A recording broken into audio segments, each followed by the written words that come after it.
Are we live? Working? Is this thing on? What's up, everybody? HWY 54. It's going down.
The ongoing series about the life of the people touched by the love of the Pacific. Here are their stories. This is HWY 54. Yo, happy Sunday, everybody. HWY 54 in the house, and Kellen's back in the house. What up, man? Good to be back. And always Abby. I know it's spring break right now, and everybody's busy making their little vacations where they can, and unfortunately, there's some stuff happening with different families, and so I want to keep it private, but they got some stuff going on. Another thing, before I go into Kellen, we were talking about his vacation and stuff, and I want to start doing that as soon as I get my second vaccination. And the big reasoning is, so I talked about my uncle. It's my sister's father-in-law who passed away because of COVID, and so now my dad's best friend. He was stuck in the Philippines in March. He's my sister's godfather and pretty close family. So he got stuck in the Philippines, and so they wouldn't let him leave for whatever reason because of COVID back in March, and so he was admitted to ICU a few days ago. So unfortunately, they had to induce coma because it's just getting worse and worse and worse. And my three ates, the three daughters, they for whatever reason they won't let them go there, or they give them a hassle to go there. And they're all here in San Diego. Oh, two in San Diego. One in San Diego, one in Vegas, and one in Texas. And so, with that said, we had some vacation plans we wanted to do, but we're like, we're hesitant now. Yeah, absolutely. Numbers are still climbing. Yeah. So my mom and dad are vaccinated fully. I'm halfway. My brothers, my nephew's halfway. My sister and my brother. So we're almost vaccinated. Now San Diego just announced by April 16th, 16th and above will be able to be vaccinated. But appointments are filling up fast. So right, pretty much daily. So, sorry. Yeah, it is. Yeah. So that's why you're kind of also seeing a lot of us. Not all here. Full house for like 10 people, but it's that time of the month, and then things are just happening unexpectedly. So prayers goes out to the Reyes family, and of course our other friends and family are going through some life crisis right now. So prayers for you guys. But I really happy to Abby is always here, and Kellen, when he can. Well, he's been traveling, and so I want to talk about what he's been doing. Yeah, tell us about your vacation. I've been moving around a little bit. So a couple weeks ago, I hadn't seen my mom since August. My mom and her husband, they both are double vaccinated. I need to see my mom, period, just plain and simple. And it was also a double whammy. I got to see my brother as well. So I flew, obviously, Oregon to Omaha, Nebraska, where my uncle lives in Lincoln. So we met at my uncle's house and got some good time with my little cousins. And then we drove up from Lincoln up to North Dakota, and where my brother coaches. And I actually have a story that I'll save for the Gimme Five. We got pulled over in South Dakota, so I'll save that for the Gimme Five. I'll go in on that. But it was awesome, man. Just see my mom, be able to give her a hug, and then obviously see my brother in his element. My brother's he's a junior college basketball coach, so he's an assistant coach right now, and it was cool. Watch him in his element, man. I'll tell you what, North Dakota is fucking wide open. These motherfuckers, you would never know that there was COVID or anything. And they got hit hard, although the Dakotas in general got smashed with COVID. And they had a lot of deaths and whatnot. But, man, there's no masks wearing around there. Matter of fact, we were walking around with masks. And, like I said, my mom and her husband, they're both double vaccinated. They wear a mask everywhere they go, like you should. And, people look at you funny because you're wearing a mask. So it was a whole different world. I was literally like, God damn it, I've gone this long without getting COVID. If I'm gonna get COVID, I'm gonna catch it out here in this motherfucker. With these people. Bro, fuck me. That's I knew I was. Oh God. You're like washing your hands and staying away from people. Yeah. Dude, and I'm not even gonna lie to you. At one point, our hotel, they had a hot tub. I hadn't sat in a hot tub in forever. I was like, man, I was so juiced up. Like, I can't wait to go sit in the fucking hot tub. I go in there. There's 15 people in the fucking hot tub. Everybody's on top of each other, bro. Everybody was on top of each other. Like again, I'm not even an anxious human being, man. I walked in that motherfucker. I was like, God damn it. North Dakota's really testing me right now. They really trying to get my ass. But it was all well. Everybody's good. And it was a great trip, man. It was only 4 days. Did a lot of traveling in that 4 days. But it was well worth it. Again, I hadn't seen my family since August, and I needed to see my peoples, my mom, my brother in particular. So it was good time with my uncle, good time with my little cousins, man. And I'm just thankful for it. Everybody has their health. So that's good, man. That's for real, man. Yeah. I mean, I see your postings and so man, dude, this guy is really, enjoying life and, and snowboarding, but most importantly, cause I know you're away from your family. So that was, that's what's hard to make people understand too. Like people would be like, man, you moving around all the time. Cause I go every weekend. I'm trying to find a mountain to go snowboard at, right? This past weekend, I went to Silver Mountain in Idaho, but I'm not married. I don't have kids, you know what I'm saying? So I spend when that shit first happened, I went the first 8.5 weeks. I didn't see a fucking human being. I didn't leave my apartment at that time. Right. Yeah. I did not leave. I didn't see anybody. So everybody else, they at least have somebody or, you know what I'm saying? So that's true. When you are a lonely fucking bachelor, bro, I was going crazy there for a little bit. And then it was cool. I went through this wave. At first I was like, oh, this shit's kind of dope. We do this work from home, whatever, we'll make this work and everybody's safe. And then I kind of started getting a little loopy. I was like, all right, shit's getting weird. You know what I'm saying? I'm listening. It was just weird. It was a weird fucking mindset. I wasn't happy, wasn't sad, wasn't anything. It was just weird. Then there was the loneliness.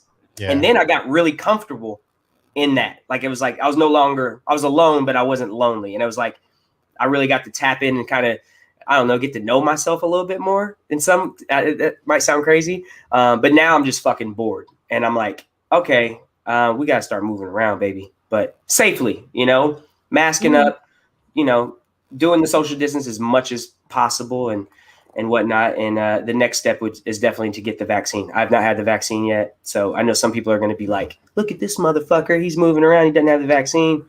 I still wear my mask everywhere I go. Fuck you. No, I mean, what you do, I wasn't really saying you're moving around. What I meant is I didn't take that from you.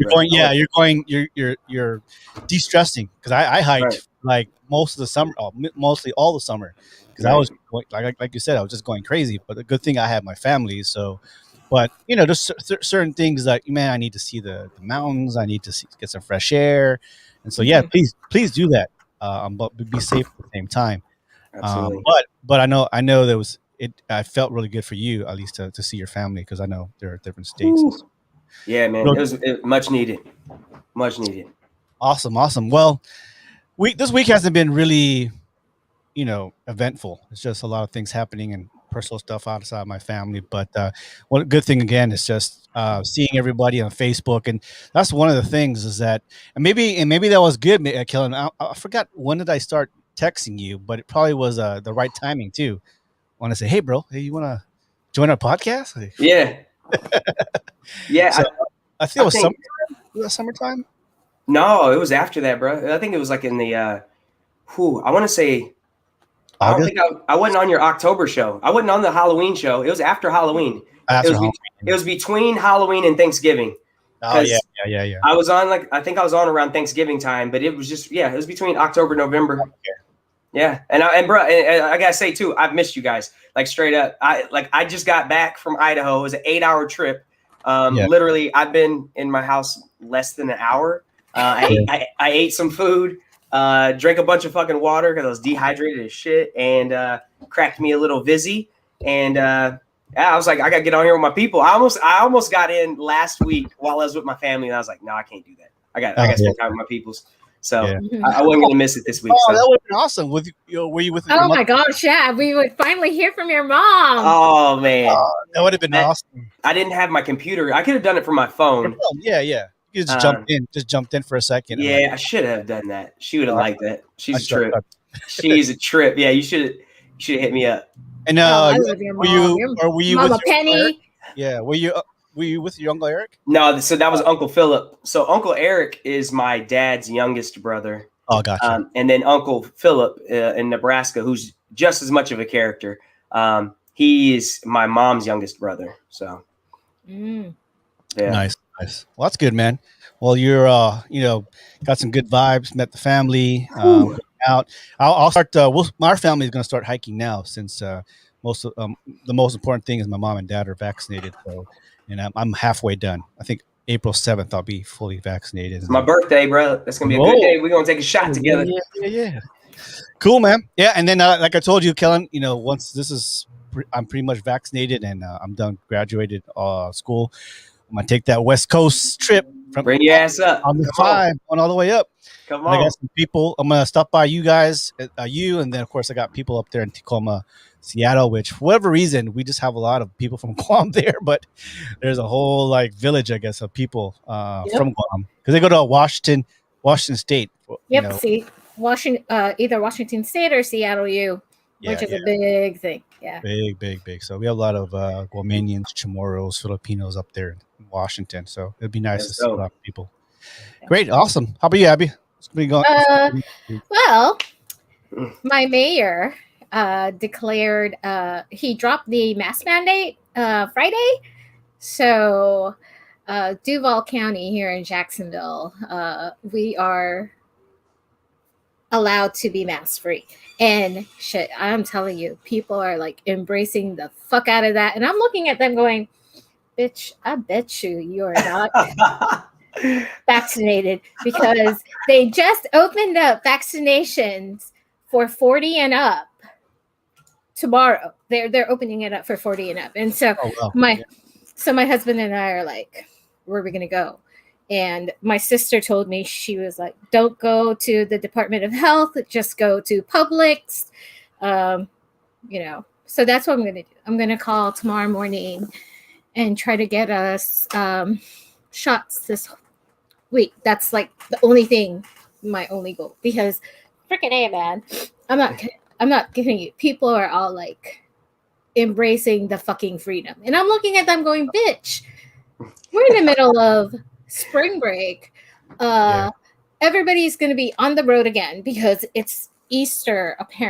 It's Easter next week. Right. So I'm just like, I don't want to say anything anymore.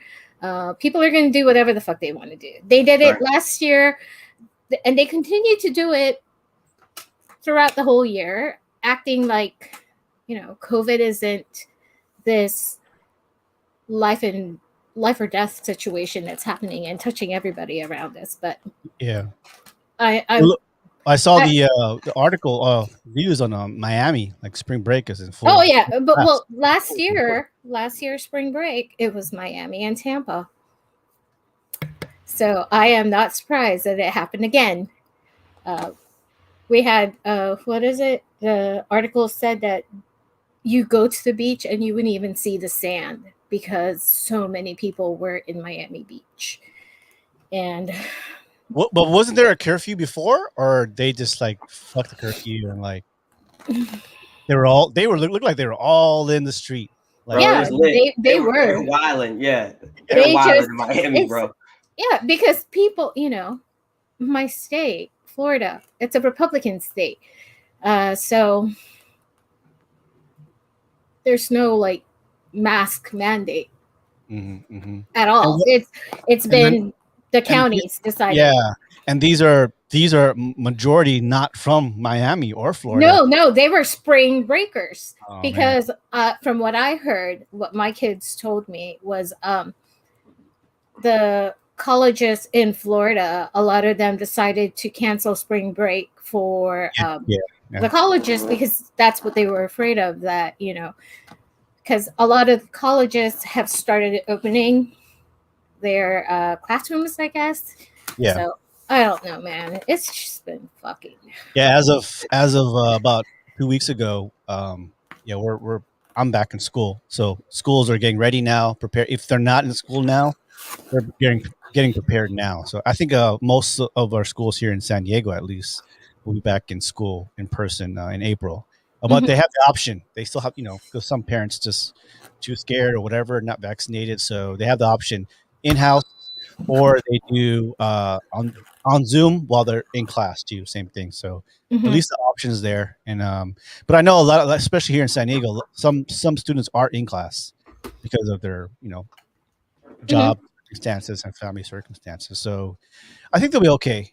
I think we'll be okay, especially now that majority of the people are being vaccinated.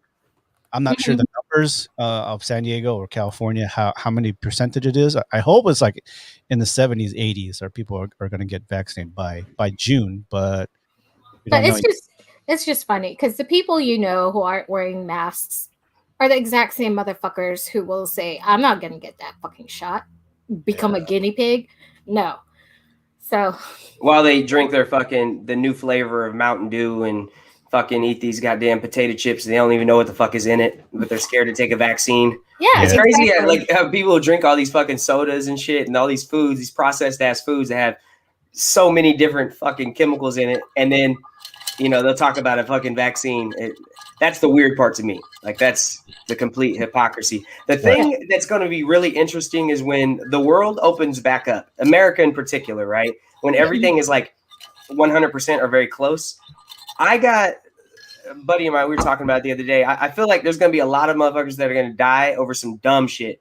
Like, people are going to lose their fucking mind. You know what I'm saying? Like, think about the first big holiday. I mean, probably this summer, 4th of July, all that shit. People are going to lose their mind. You're going to have people fucking ODing on dumbass shit, like jumping off the top of shit. Like, Americans are fucking unruly. Crime, you know what I'm saying? Crime's going to go up. It's going to be nuts. It's going to be nuts. UIs everywhere. Like, oh my God. Bro, I mean, you already see that, with opening back up, what we got, how many mass shootings that we had? We had, 7 in 7 days or something? And, welcome to America, baby. I know. Oh, what hurts the most is that we should be outright, hurt by or emotionally tied to these shootings. But here in America, it feels normal. We're desensitized. We're desensitized. We see it all the time. How many? 10? Las Vegas was like, 30. Yeah. Right. Cool. 8? That's fine. 8 people got shot. Only 2 died, though. Not a big deal. 2 died. Yeah. The fuck? Are you kidding me? And that's what's crazy about the mass shootings in particular, because when people always like to say, well, Chicago, right? The murders that happened in Chicago. at least the difference there is it's two rival factions. Granted, a death is a death, and that should not be downplayed by any means.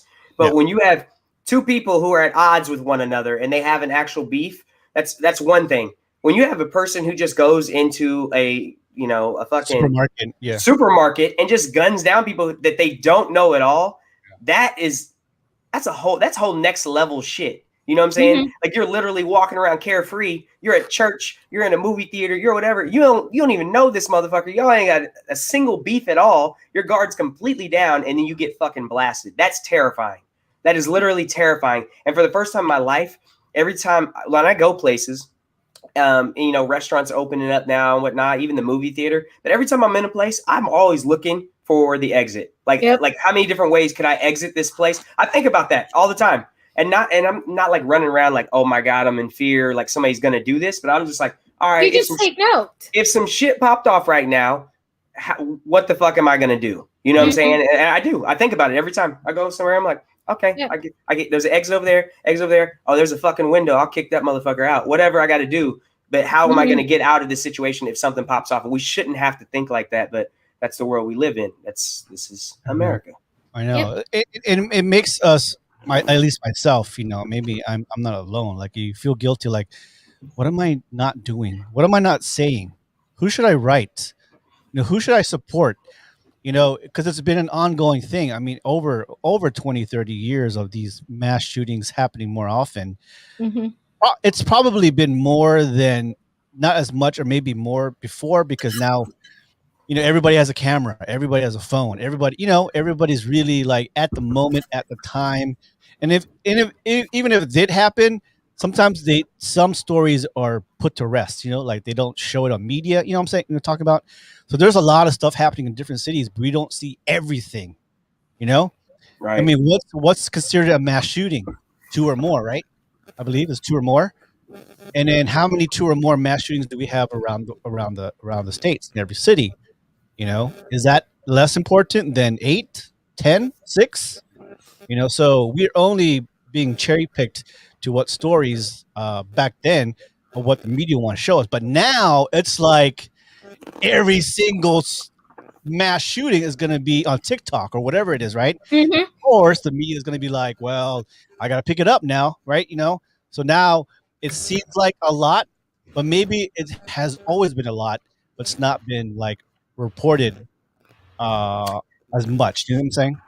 I don't know, man. I mean, I know that's definitely the case when it comes to like police brutality and shit like that, because we like protecting those type of people. I don't know that they've downplayed mass shootings. I don't know that there were a whole lot of mass shootings that were occurring and we weren't hearing about them. I feel like that's something that's just a little bit different, man. That's the thing.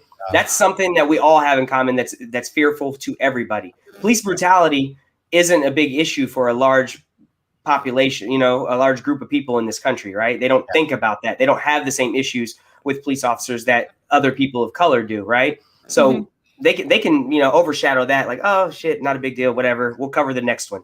Mass shootings, I don't think. I mean, I have to look back. Obviously, I don't know the stats on that, but I would assume that anytime there is a mass shooting, like you said, 3, 4, 5 people, somebody randomly shoots, we hear about it and have been hearing about it, but who knows? Yeah. Yeah, because the only thing I can really think about, like, the first thing that pops up the top of my head is Columbine. That's, I think, the only time that I was made aware of the mass shooting. No, they had shit. Columbine was like in the middle of, because before that they had Pearl, Mississippi. They had Paducah, Kentucky.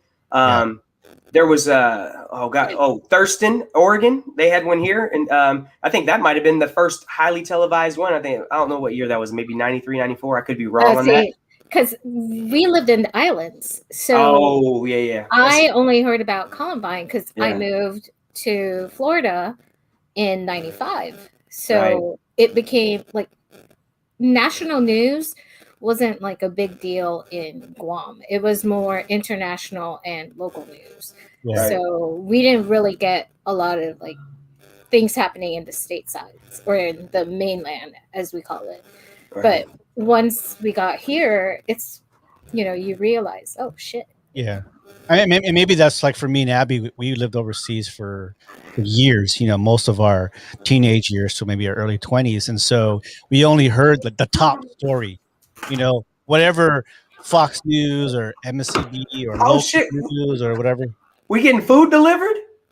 Damn, Hold it's on. like that. Is it Uber food? What? Yeah, Uber Eats sure. over here? Uber What? Uber Yeah. Eats. So then, Shit. well, like, My so when kids. you're, yeah, so like when you're in the state, that's good. I saw that, like, whoa, I saw the plate waving in the I background. know. Bro. I was like, what the hell is that? I'm sorry, Floyd. I didn't mean to cut you off, no, brother. no, no, no. I I just saw saw that that plate. too. I just saw that plate doing this. I'm like, oh shit, we got food. Okay. I was in mid stride and I saw the plate of food. Like, what the hell is going on? And that was good. But yeah. So like me and Abby, we there's a lot of stories that we've never heard of. Maybe Right. living in the States, they heard that. So I was trying to rationalize, like maybe there was a lot more. I'm not saying to make it less in importance. I'm just saying, man, everybody has a camera, and Right. whether whatever you do, whatever you see, it's going to be reported, whether the media wants to do it or not. Because some people are, oh, I want to keep this hush hush, I don't want to cause panic. But now, man, once it's on TikTok or Instagram or Facebook and it's out, you have a day or two to catch the wave and and report correctly, versus like, oh, CNN, why did you wait a week to report on this, and get the criticism of not reporting because, oh, it's not important to you because it was Asian or it was black or whatever. So I was thinking in media, there's an old saying that's if it bleeds, it leads. So it means if there is a violent crime, if there is something that a loss of life, it is typically going to be the leading story. You go to any big city, if you watch the news, the first 10, 15 minutes of that is going to be the murder that occurred, the domestic violence, whatever, like anything that's like horrendous that happened in the city. Every time when I go to Tulsa or when I was in Memphis or whatever, seeing family anywhere, any of the big cities, you're going to first 5, 6, 7, 8 stories are just the most fucked up shit that happened, and it's always like the happy shit at the very end. And it's like usually a 30-second little snippet, so strange world we live in, brother. yeah. Yep. Everybody remember Sean? Sean's back in the States right now. Oh yeah. Hey, Sean. That was our Peyton Manning, boy. Brother. Yeah. That's my quarterback. That's my quarterback. Sean, we gotta get you back on the podcast, man. He has a lot of stories. He was out there in way East Asia. Well, I forgot Myanmar. Oh yeah, actually. So I know that's happening. The Myanmar, what was it called? Yeah, they're having some civil unrest. Civil war, right? Yeah. Yep. So hey, Sean, we got to get you on podcast. Let's after this, man. We'll text back and forth. Yeah, he's like he's been around. He's been around the East Asia, and he might have some good stories talking about, because I know there's a big civil unrest back there. All right, guys. So I know we touched about the vaccine. I talked about the masks. We talked about gun violence, and the stories we're about to share later on. It's going to touch on that. And one really emotional story about one of this guy, counselor, commissioner in Ohio. The video is going viral like a day or two. So I want to share that with you guys down the road. We got the Gimme Five with Kellen, as Kellen's back now. But let's go into Leslie right now, as Leslie has been always on the regular weekly sharing her crystal of the week. Here you go. You the crystal of the week. This week's crystal is aquamarine, and aquamarine is connected to our throat chakra. This chakra governs our ability to communicate our feelings, listen, speak our truth, and learn to trust ourselves and others. Aquamarine invokes purity, relaxation, soothing and calming us as it cleanses us and inspires us to speak our truth, trust, and the ability to let go. Don't forget to check us out on Facebook and Instagram at My Lucky Karma, and swing by our Etsy shop. Keep spreading your love and light, and until next time, namaste. All right, give it up for Leslie. I actually have that rock too. And Abby, you just came back from a crystal and gem. And mineral. Yep. The Jacksonville has a gem and mineral, I think, like association or something. So I'm not sure if they do it biannually or if it's just a one-time thing. But a girlfriend of mine, she shared that she went, and I was like, oh, I want to go. If it's going on Saturday, I want to go. So I went. I took my son and my daughter. My other daughter had work, so it was just me and the two kids. And I used to make jewelry, so I've been to gem shows, and I've completely forgotten how overwhelming it is. And my kids are pretty excited, but seeing all those crystals, all those gemstones, semi-precious stones, and they weren't just they weren't just selling small string beaded stones or tumbled stones. They were selling like Oh, wow. huge ass motherfucking like Tower. big. Yeah, they were. I'm not kidding you. There is one I saw. It was a carved stone, semi-precious stone of like 5 different things, and it cost like $5,000. And I was like, who the fuck? I what? $5,000 because it was those cathedral geodes. Yeah, Yeah, it was like half my height, and just that alone, I was like, holy shit, $5,000. Who the fuck is gonna spend $5,000? Well, not me, obviously. Stimmy check or not, that shit isn't happening. but yeah, people were buying shit up like, oh my god. There was a woman who was in line in front of me. She was paying for her shit, and it was one crystal, probably this big, maybe. Yeah. $145. So Yeah, that's a little much, man. yeah. So, and then I went in there specifically for I wanted a sphere. I wanted either an onyx, obsidian, or a selenite, and I didn't find any obsidian. No, I didn't find any onyx. There was one obsidian, and the guy was selling it for like $85. And I looked at him and I was like, holy shit, I'm just gonna go to Leslie. Yeah, I think that's yeah. I will just call Leslie. I will just Well, but DM her. it's good that you went there to see the rocks and say, I yeah. want that, and then just go to Leslie. Hey, Leslie, could you have this? If not, let me yeah. know. That way, she can give you. Leslie, I don't want you to always give us discounts. I mean, we do appreciate it, but I want you to make money, right? Yeah. Business is business. Yeah. Let's go, baby. I keep my box, baby. Yeah, right. Keep my box on deck. Mine is actually my crystals are. Yeah, I met through Leslie, a Reiki master, and if you never heard of Reiki, I want to do a Reiki. Yeah, so I want to get her on. I want to get her on and kind of like explain to us what is Reiki, how is this important. So it's like energy healing, and for those who are more spiritual with the crystals and gems and energy. So, anyways, I want to get a Reiki master to talk about that because it's very important now because what's happening, all the stress, and challenges, and ignorance, and all that, and I think this will help some people. So, I'll give you maybe by next week or the week after we'll have a special guest talk about Reiki. I'm not gonna lie, you said a Reiki master. That's not a master. This sounds like some freaky shit right there. I was like, what the fuck is a Reiki master? It's kind of like that, but all right, guys. Before we start, before I go to really the heavy stuff, I got some stories I want to talk about. Let's go into some fun stuff. So, top 10 lists, and we've got some good ones.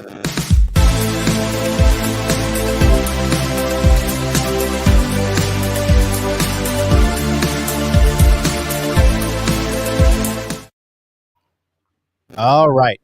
So, before we go, Abby, I think you want to have your mic. It's like statically. You can't hear it. Oh, it's staticky. Yeah.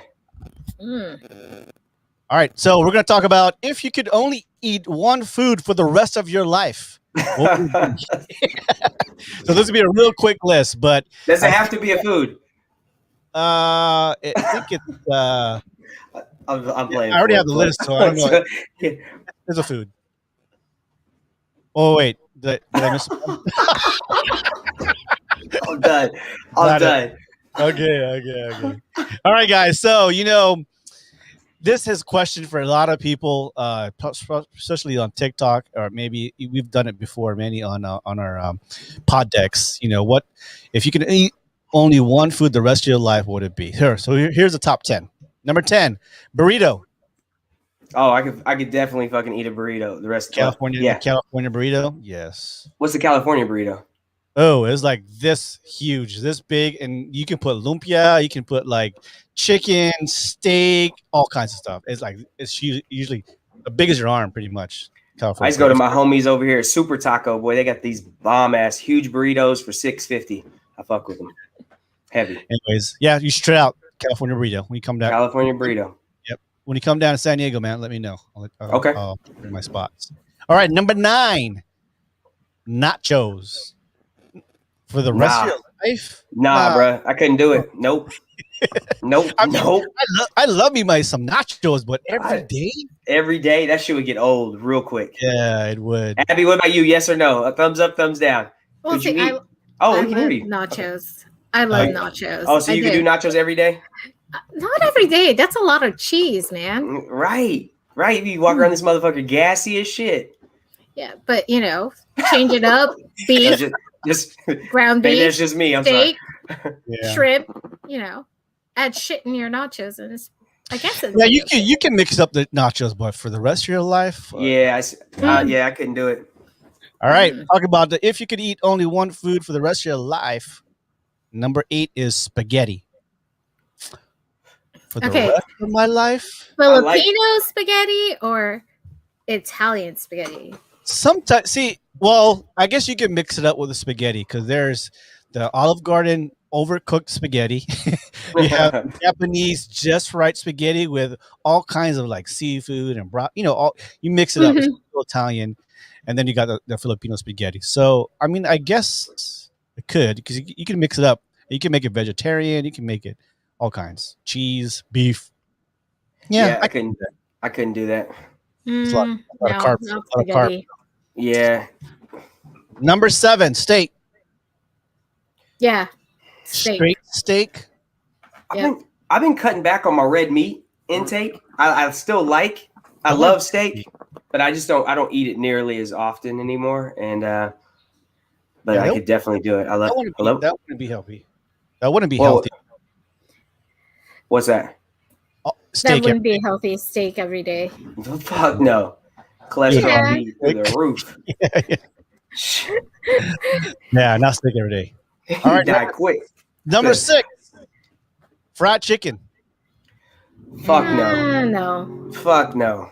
For the much of chicken I eat every week, but not every day.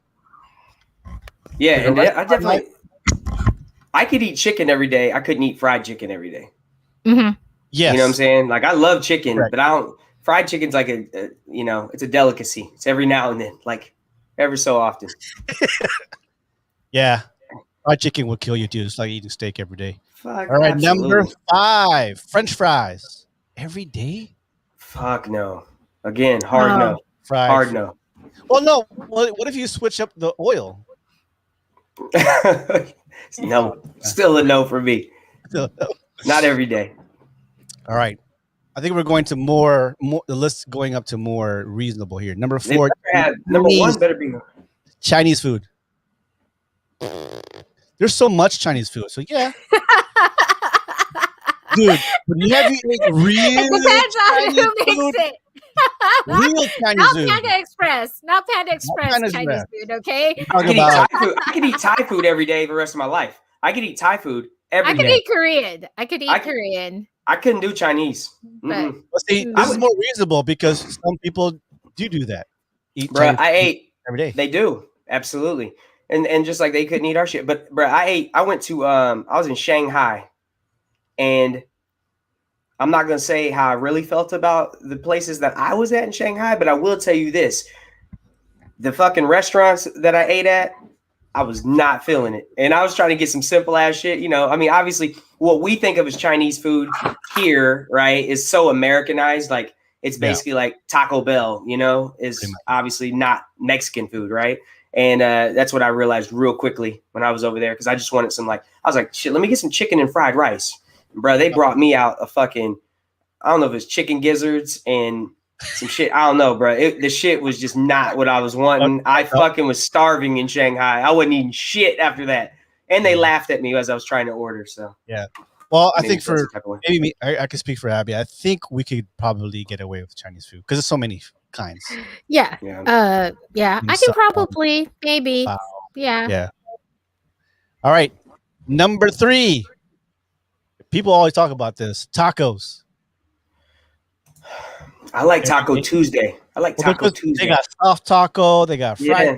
taco, they got hard taco. I mean, Yeah. Man, some I miss people good do it. taco, okay? I will tell you that. I moved here in Jacksonville and I have not found a taco place that I like. I lived in West Palm Beach and there was like a hole in the wall taco place, Tacos Al Carbone. Oh, You know why? I saw. You don't have that many Mexican food. No, Yeah. no, we don't. No, we don't. It's more Cuban, Puerto Rico, you know, the Caribbean. Sorry, the Caribbean. Yeah, but even though we don't, there's not, I don't know if should say that there's not a lot of Spanish people here in Jacksonville, because there are Spanish people here. It's just not something I guess people look for, or they don't realize what they're missing until they tasted it. You know, it's like it's like you don't know what you're missing if you've never had it. And Tacos Al Carbone is like mom and pop, like abuela standing there cooking the damn thing. And Right, sweating in that motherfucker. Yeah, and it's a teeny tiny, you know, you don't even sit down. You just literally walk up to the wall that has a hole in it and you tell them your order. And the order isn't, there's no menu that you can like flip through. The order's written on the wall right in front where, you know. So I just miss it. So when we go down, to West Palm Beach, first thing I tell my husband is like, let's go. We gotta go Tacos Al Carbone. Here in San Diego, I mean, not everybody makes the same kind of tacos, but we got tacos for days. The best tacos because we're right next to the border. I mean, from my top of my house, I can see TJ. The lights of TJ, I can see it. So we've tacos here, real tacos. I know it sounds crazy. Like I literally said earlier, I could eat burritos every day, but I'm telling you now, I couldn't eat tacos every day. I know it sounds like a trip, but for real, for whatever reason, I like tacos to be this special thing, kind of like steak and shit like that. Like I like it, you know, like tacos once a week, you know, Taco Tuesday. I'm all for that. Steak like once a month type of thing. But yeah, burritos every day. So I don't know. See, if I had to choose between tacos and burritos, I would take the tacos because I'm not really a burritos kind of thing. Yeah. Sorry. I love burritos. Because it's just whatever you want, just wrapped in that motherfucker. I know you can do the same thing with tacos, but there's something about it. It's like a big mystery till you bite into that motherfucker, and then you're like, "Damn, this is juicy." And you know, I don't know. What are we talking about? I have no clue. and here's the thing. I just realized like the way I was doing my hands like this and shit. I'm talking about. It got weird right there. Whoa. That went in a whole different place. Oh my goodness. Like, holy shit. And you know what? It seems like every show I say some shit that just sounds a little spicy. Like that shit was a little spicy right there. Yeah. Stefan, you know it, boy. We got some burritos and tacos here. Like nobody even don't get me wrong. Texas got some tacos. They got some good Mexican food too. But if you ever lived in Cali or Southern California, our Cali Mex food is a whole different level. I'm telling you right now. Especially places I'll take you to tacos. Oh man. Anyways, let's go. All right, cool. Number 2. So we've been talking about if you could only eat. We off tangent tacos and burritos. It's food. Between the lines. I'm saying like you biting that motherfucker. You just don't know what you're gonna get. Spicy, bro. That was spicy. If you could only eat one food for the rest of your life. So number 2, we got cheeseburgers. No, couldn't eat cheeseburger every day. I mean, I'm a hamburger girl. I love burgers. I actually Yeah. tried the different burger places here in Jacksonville. But I don't know, cheeseburgers every day, it would lose its appeal. It's like, well, Yeah. I ate That's McDonald's so- every day in college. Every day. I was eating off the Oh, dollar my menu. You ever saw Every that? fucking day. You ever seen that movie, Super Size Me? Hell Where yeah, I he saw that ate shit. McDonald's like every day. Like, holy jeez. But that's the thing too. Like, you can, as long as you're not eating too much, you could eat the same shit, even if it's unhealthy. And Yeah. if you're working out and not trying to send this bad message and tell people go eat whatever the fuck you want, but obviously like there's caloric intake and shit like that. And as long as you're burning more calories than you're taking in, and that's what I was doing. I was definitely burning a lot of fucking calories in college, but I ate a lot of McDonald's. A Wow. lot. Yeah. All right, so we're up to number 2 now. Before I say number 1, let's go to what do you say? I prefer So that burger. that boy speaking spicy. Chipotle. Steve said Chipotle every day. Every day. Every day? Maybe, because you can mix it up. You can Yeah, really because mix they it have up. the burritos, they have the salad, they have. So you're talking the about a whole roll. restaurant there, though. That's different, right? We're Yeah. talking about a whole franchise. Food, yeah, we're saying a food. I mean, Chinese food is pretty broad too. So It is pretty broad. okay, all right. So before I say number 1, and we're probably not going to be surprised. I'm pretty sure It better be. it'll be America, but okay. So honorable mention. It better start with a P. bread. P for what? Penis? That boy's spicy. Yo, that boy's spicy, man. That's that spicy talk right there. I mean, I'm not saying, I'm talking. bread. Yeah, I mean, for centuries, people lived just off bread and water. So, yeah, I guess. For your rest of your life, though? Oh, bread? I mean, I can do it. I could eat rolls from Texas Roadhouse with that motherfucking cinnamon spread. Mm. Oh my god, Mhm. I could And eat that butter? shit every day. Yes, Oh my that God, cinnamon yeah. spread. Oh, I could eat that. Yeah, I could do that. Number 12, grilled cheese. I mean, I love my grilled cheese. Ooh, I like a good grilled cheese too. I like a good grilled cheese. The grilled cheese with ham, grilled cheese with turkey. Ooh. I just like it straight up. Different type of cheese. Number 13, which is impossible. You'll get sick and all kinds of stuff. Ice cream. You can't eat that every day. Shit. Well, I mean, okay.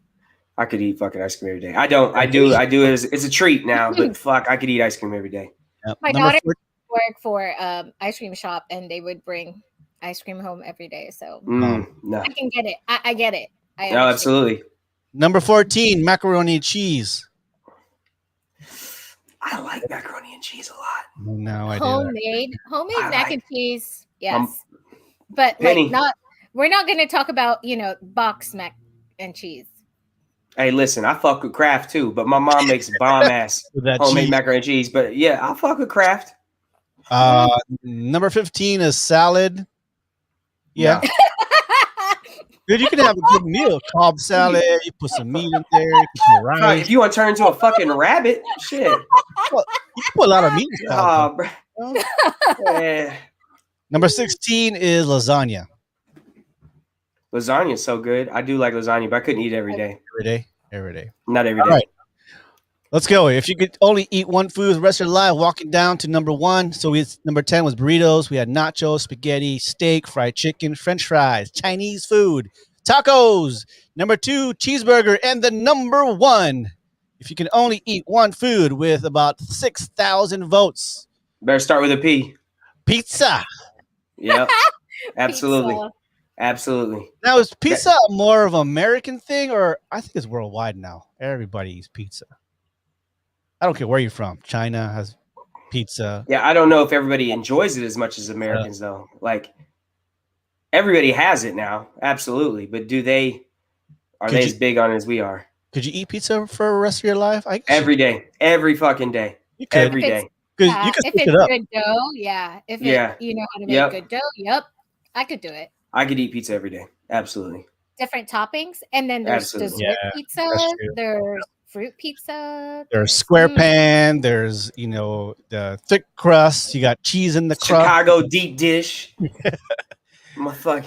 You can put burrito and pizza. I mean, you can do all kinds of stuff, man. Taco pizza. Taco pizza, veggie pizza, you know, gluten-free I mean, I pizza. get it. I can't do taco, cheeseburger.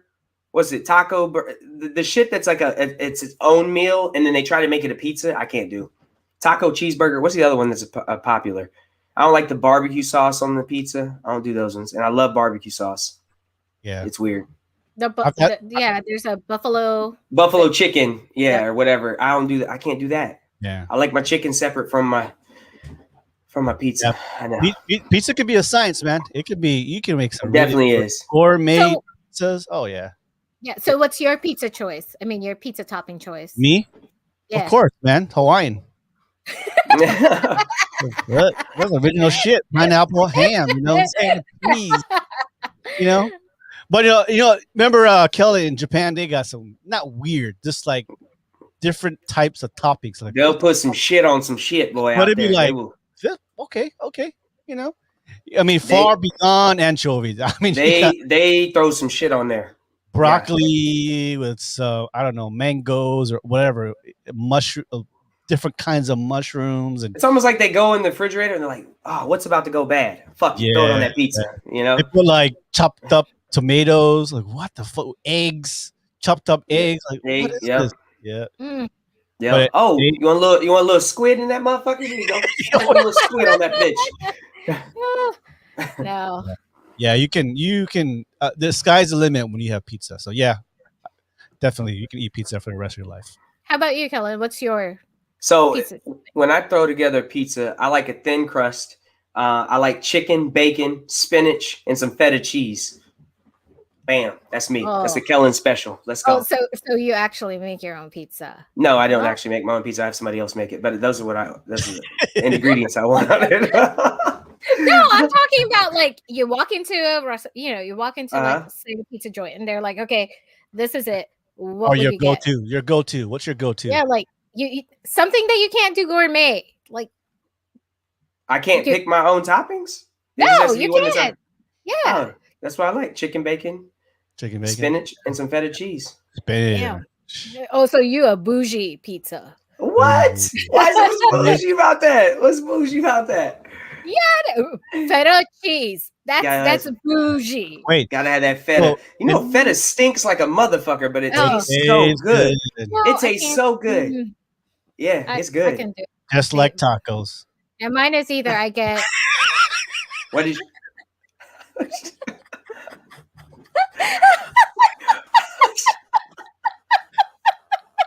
Tacos are different. Tacos are different from people, man. You ever smell tacos? That boy. You better eat. That boy speaking spicy today, boy. You better smell that taco before you eat that. All right, guys, enough of that. What was Abby's? She didn't tell us what she did. Abby. Oh, mine is I'll either get all meats or combo. I like the vegetables. Oh, combos. Yeah, combos are good. Yeah, that's it. Yeah. That's Hold on. I don't do special shit. Oh. I don't the do sausage with the pineapple. No. Mine is just, all meats or combo. Okay. Yeah. Or the works. I mean, that's what the works. Right, Stefan? Stefan say yes, you better smell before you eat it. I'll tell you, the feta cheese won't pass the smell test. I'll tell you that now. You smell that feta, you be like, ooh. That smell like feet. that shit got some shit on it. You know what I'm saying? Oh like, my god, that's like blue cheese. Oh. I'm sorry, it smells like white feet. That's what it smells like. You're like, what the hell? That's a different like mayonnaise roast, like cashew kind of smell. Sorry, guys. It's joking. All right, guys. We got one more list here. I think we liked it because we like music and we like to sing. And I'm pretty sure Kelly likes to Kelly and Abby likes to do karaoke duets. Oh yeah. So our next list here is the best pop duets to sing at karaoke. Oh shit. And I've seen the list, and I want to agree with I say 80% of this. All right, let's go. You know, everybody goes to karaoke. Of course, we lived in the islands in Japan and Philippines and Guam, all over California. We love to karaoke, especially Korea. So, number 10, what do you guys think the best top pop duets to sing at karaoke? And number 10, the song goes like this. Maybe I'll play a snippet of it. Tell me if you Come on, know. give us 10 seconds. Oh. I found myself dreaming. Ooh. Hey, let's go.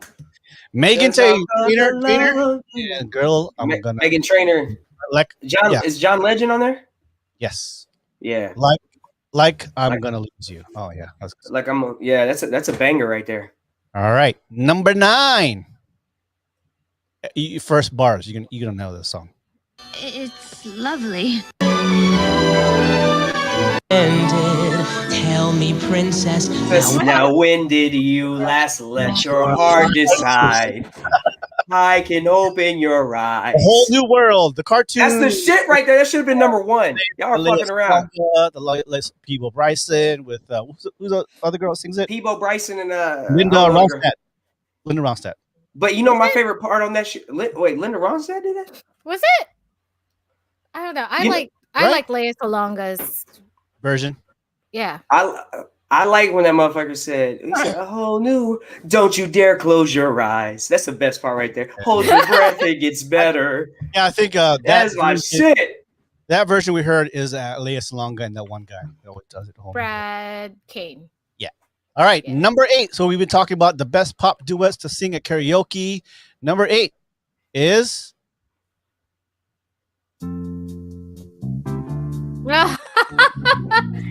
yes. Don't go breaking my heart. Yep.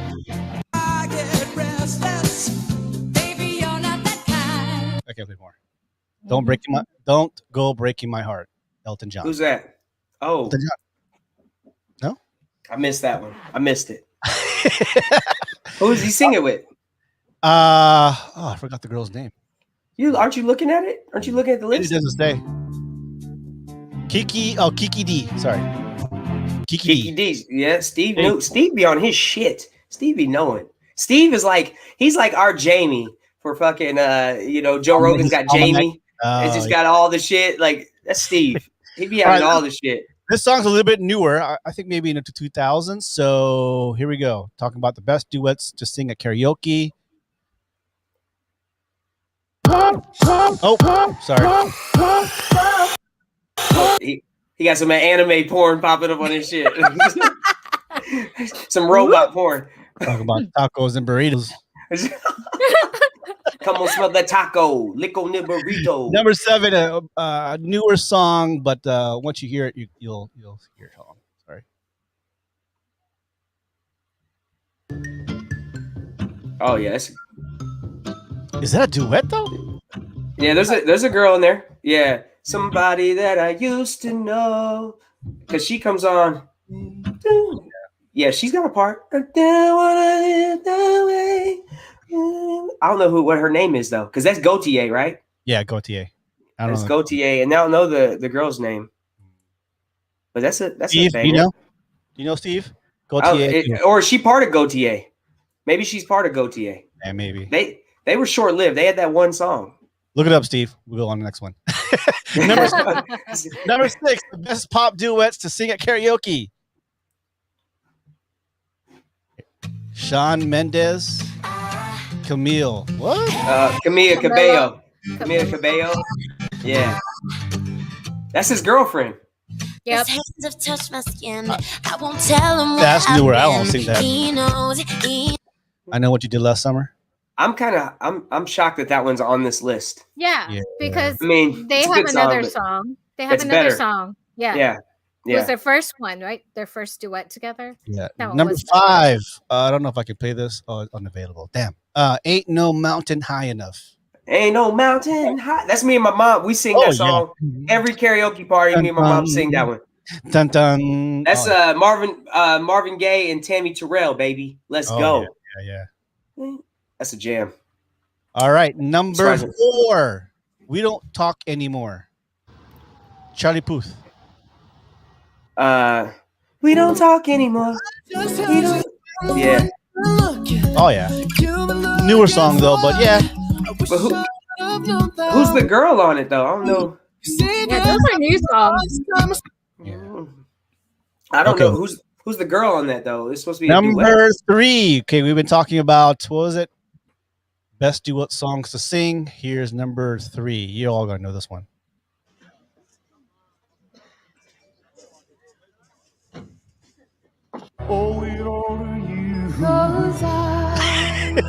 Is that a duet that we sing that? Yeah, I guess we could.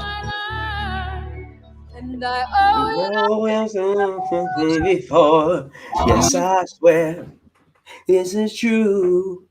You know, they don't make movies like that anymore. With the Nobody puts the soundtrack, baby in the corner. the soundtrack and the and the cheesy 80s, don't put baby in a corner kind of thing. They don't make stuff like that anymore. But yeah, I wouldn't sing that as a duet though. Oh, you said you going solo on that, huh? You said Yeah. fuck the partner. All right. Number 2. Talk about number 2. Pop duets. Here goes. Picture. Oh yeah. Pink.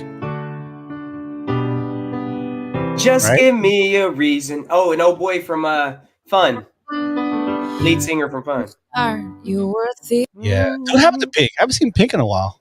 She's doing fucking country music or some shit. Really? Yeah, like last I heard, I saw something where she was supposed to be doing country music. And anytime an artist starts doing country, their career is coming to an end. Pretty much. Because usually country singers, they're trying to get to pop, She went pop to country. Like Jewel. Jewel did some country shit. She's out the game. But she was more folky anyways. You're talking about like Hootie and fucking even Miley Cyrus can be country. Actually, technically she is. Yeah, because Miley's her own thing, bro. Miley be doing. All right, so we've been talking about the best pop duets to sing at karaoke. That was number 2. Just give me a reason with Pink. So other honorable mentions. Grease, you're the one that I want. You know what I don't want? Grease again. Summer Nights, yes, those are definitely. Come on, if someone maybe you don't even choose it, but if you hear it, everybody's gonna sing to it, right? Number 14, Empire State of Mind. Oh, yeah, Jay-Z and Alicia Keys. Number 16, Endless Love. Yeah, that's a staple. That was a number 1. What? No, number one better be Kid Rock and Sheryl Crow with Picture. No, nope. What? Number 17, Islands in the Stream. Number 18, I Got You, Babe. And then number 19 would be Hate That I Love You with Rihanna. Oh, that's a duet? Yeah. I don't remember Hate that being That I a Love You. duet. Eminem. Oh, that one. Okay. Yeah. All right, so walking down to number 1, number 10, Like I'm Gonna Lose You, A Whole New World, Don't Go Breaking My Heart, Somebody That I Used to Know, I Know What You Did Last Summer, that's if you hear Ain't No Mountain High Enough, yes, We Don't Talk Anymore, maybe, I've Had the Time of My Life, number 2, Just Give Me a Reason, and the number 1, Picture. the best pop duets to sing at karaoke right now, as of today, if you say today, would be, hold on. Oh. No, yeah. I'll agree with that. I'll give that one. I'll agree with that. That's a good one. Yeah. See the movie? Hell yeah, I saw the movie 3 times. That movie's good as fuck, man, and sad. I ain't cry though. Oh man, yes, every single time. I'll play that song. Give me the mic. In this modern world.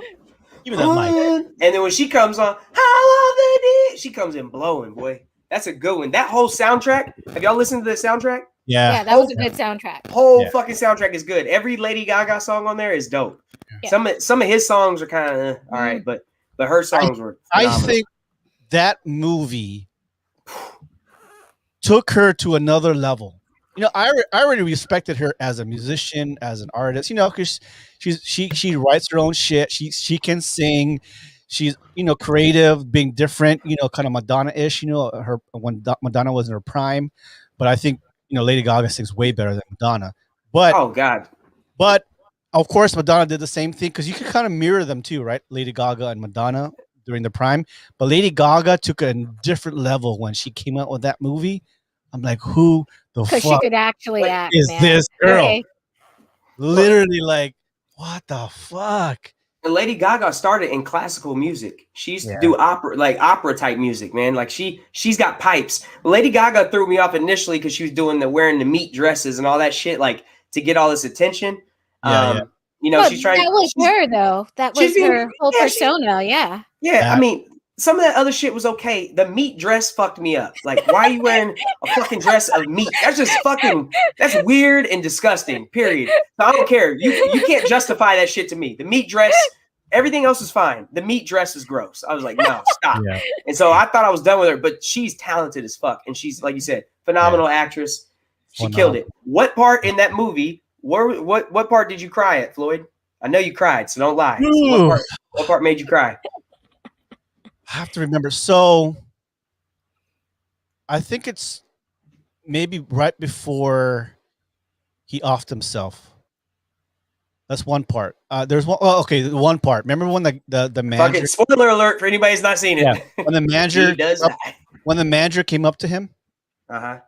and told him that he would be ruining his career, you know, if you don't break it. I think I won't say I cried. I felt that. Like I felt that, and he had this decision in his mind, like, yeah, I fucked up. Like I'm the fuck up, but I love her so much. But I think of that part. I don't know. And maybe towards the end where he sang that song. Sang the song that he was writing. And we did. Holy shit, that one. That one. That boy, he almost started crying right there. I saw that shit. Abby, what part got you? I never watched it. Oh, I never watched it. No, shit. I love the music. I love the Abby. music. I listen to the soundtrack because I love Gaga. When she's not doing crazy stuff. Oh, actually, even when she is doing crazy stuff, I love her. But I never watched it. Yeah, so I did watch snippets of the other one, the one with Barbara Streisand. Yeah, there's 3 different ones. It's been remade 3 different times. Yeah, my mom has seen all 3, and she because I love me some Babs. What did Mama Babs? Which one? My mom she likes Barbara Streisand a lot. She thought Lady Gaga did a phenomenal job. She loved this one, but she was big on the Streisand one. Like that one was a big one for her. Streisand actually told them, "You guys did an amazing job." Yeah, they killed that shit. Yeah. Oh yeah. I don't know. I haven't seen the other 2. I haven't, so I can't. But man, that song. Like you said, that song at the end. Yeah, you gotta, so the story with that, at least that Lady Gaga one or the Star Is Born. This version is, he was a big star. He found her. She became same thing as A Star Is Born. But same thing as A Star Is Born. He wrote a song before he passed. Yep, same thing. Passed. Yeah, they use that. That was kind of a common thing that they use. And then, of course, and she sang it, right? Lady Gaga sings it at the end. Yep, same thing with Barb's. And you know what got me to? What really made that legendary? That whole movie, what's his name again? Bradley Cooper. Bradley Cooper. Was it the Oscars or the Grammys when they came and sang it together? Yeah. Oh, and they actually sang it in real life? Yeah. And people were like, are they in love with each other? No, man. They're great actors. Like, you know what I'm saying? Like, you can see their eyes. Like, they carried that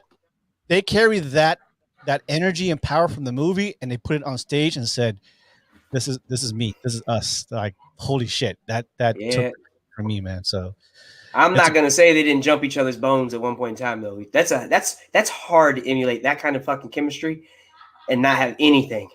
Bruh, they look good together. I'm fucking thoroughly convinced they need to be together. Fuck who they're with right now. Y'all need to be together. Y'all made me want to fall in love. Yeah, she probably ate the burrito and he probably ate the taco. Because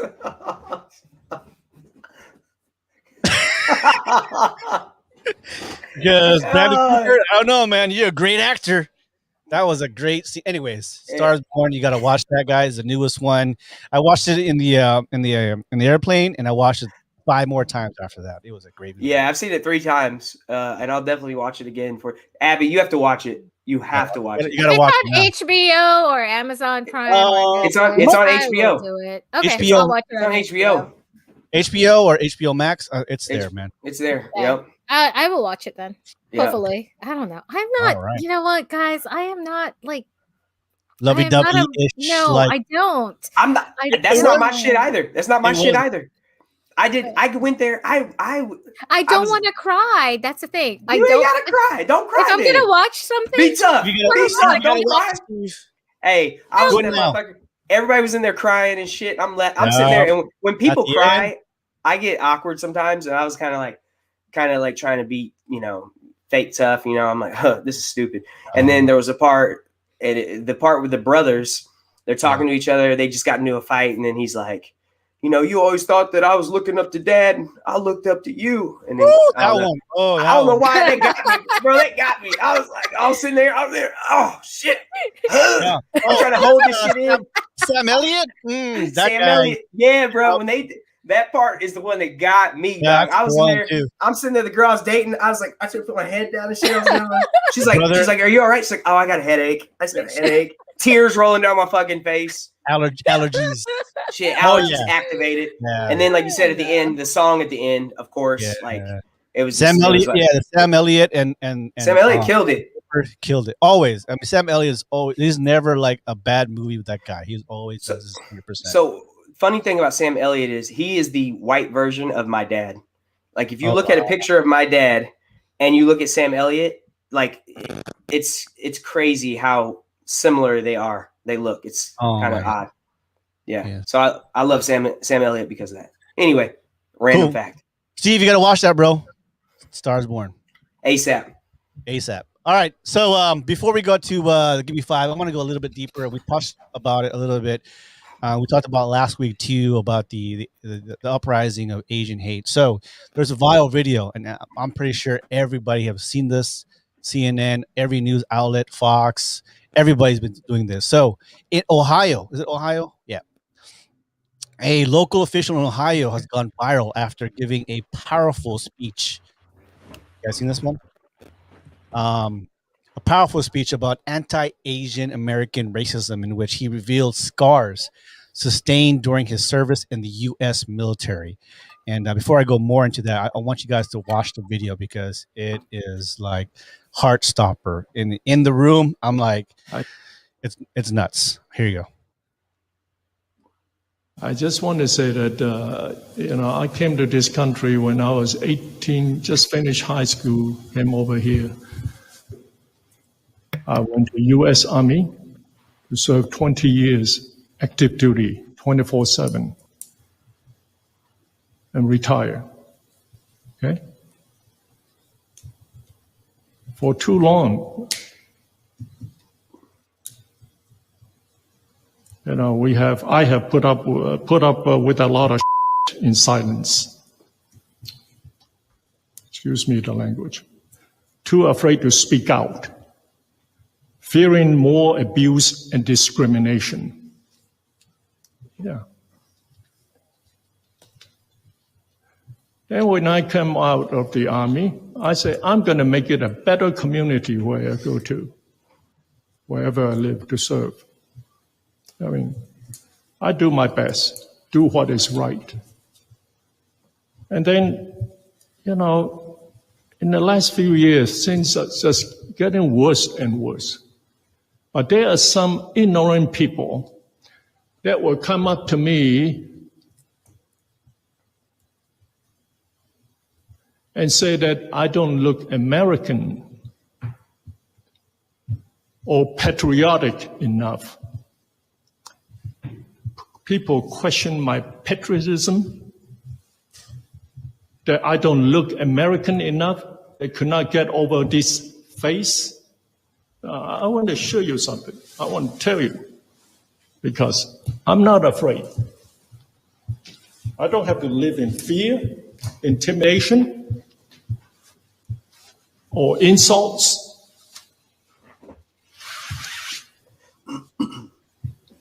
I'm 69 years old, and I'm going to show you what patriotism, the questions about patriotism looks like.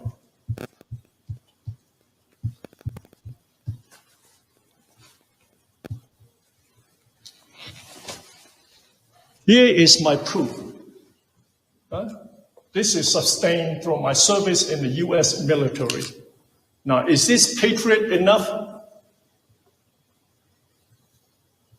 I'm not ashamed to walk around anymore. Before I felt inhibited. People look at me strange.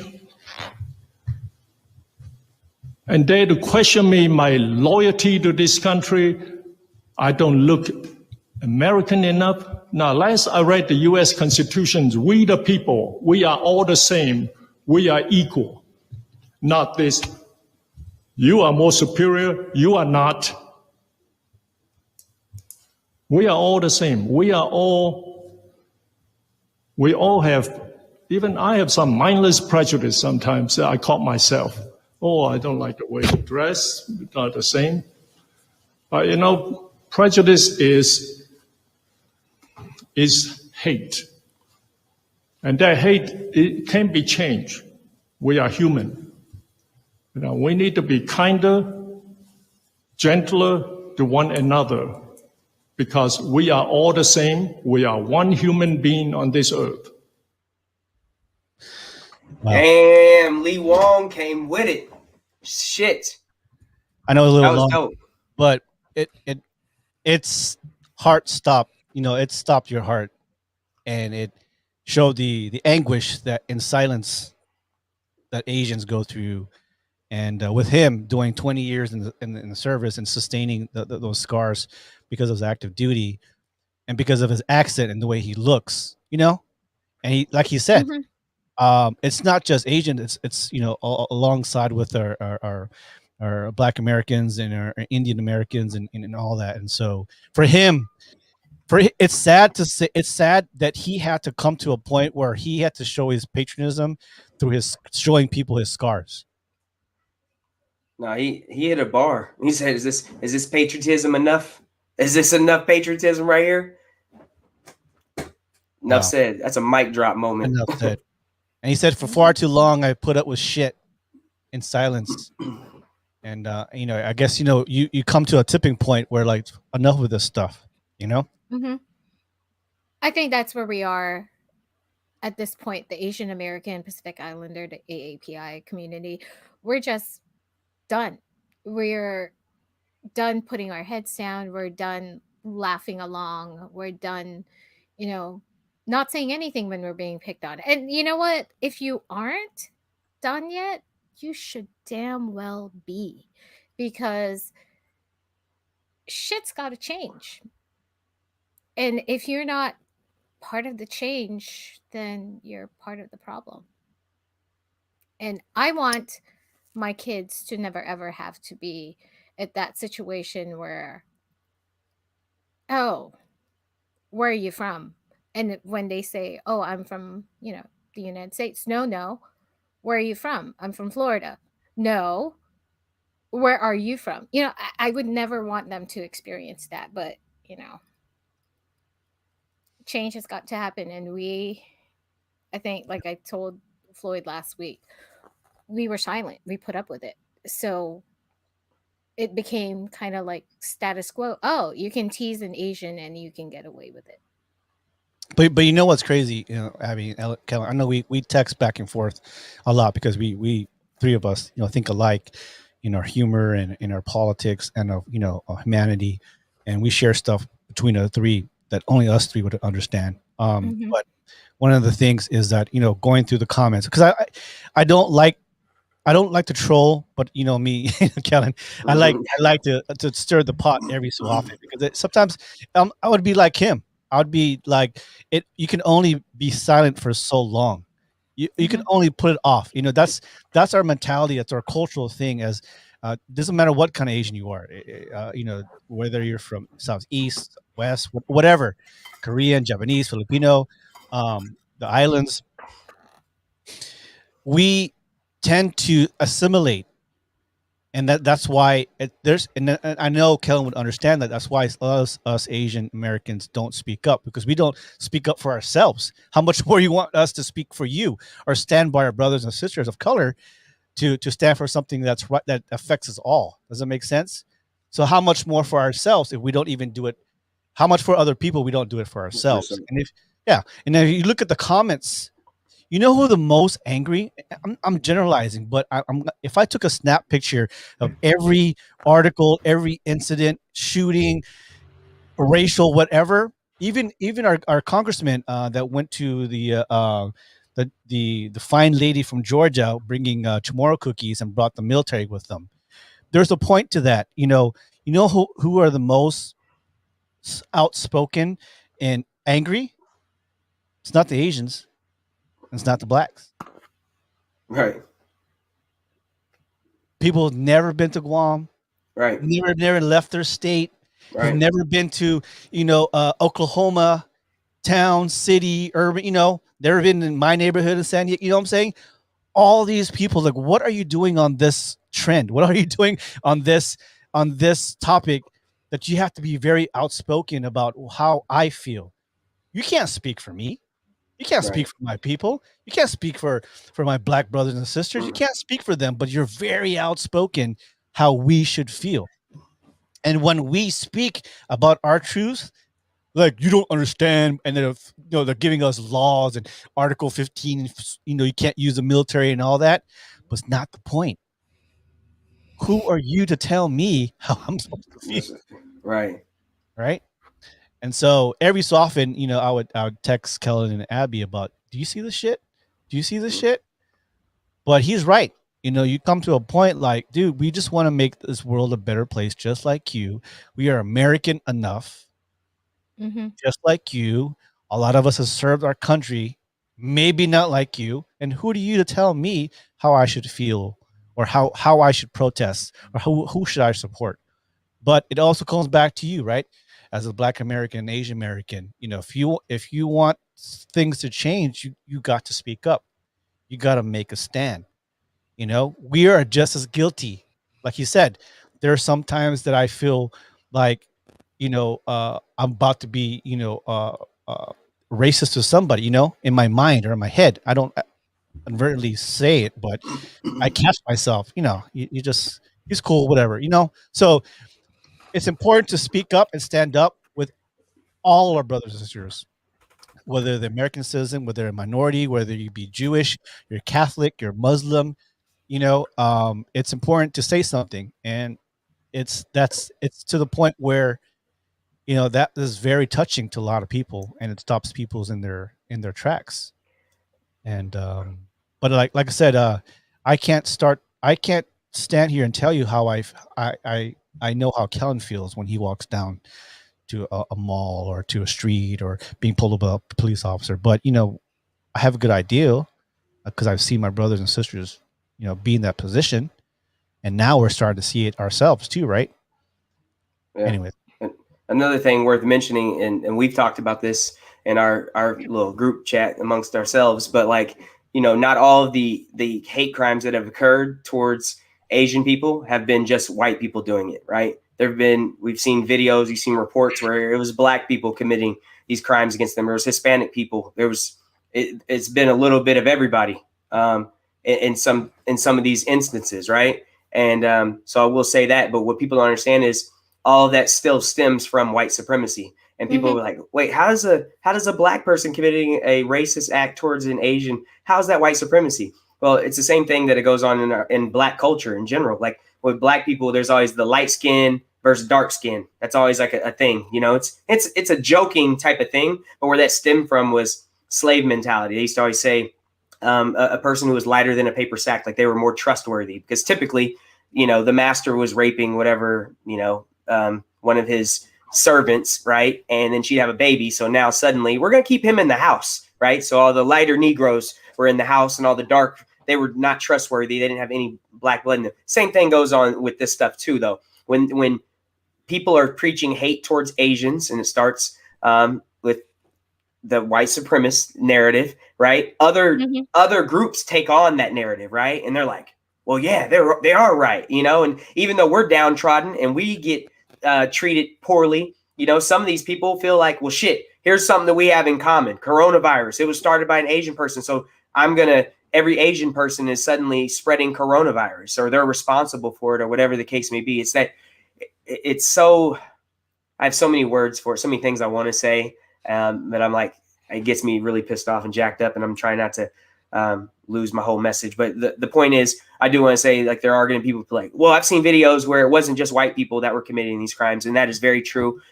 Even just recently, a friend of mine, Kaylee Churchwell, back in Joplin, she posted a picture of a white man at a bar or it was at a restaurant or something. He called her a gook.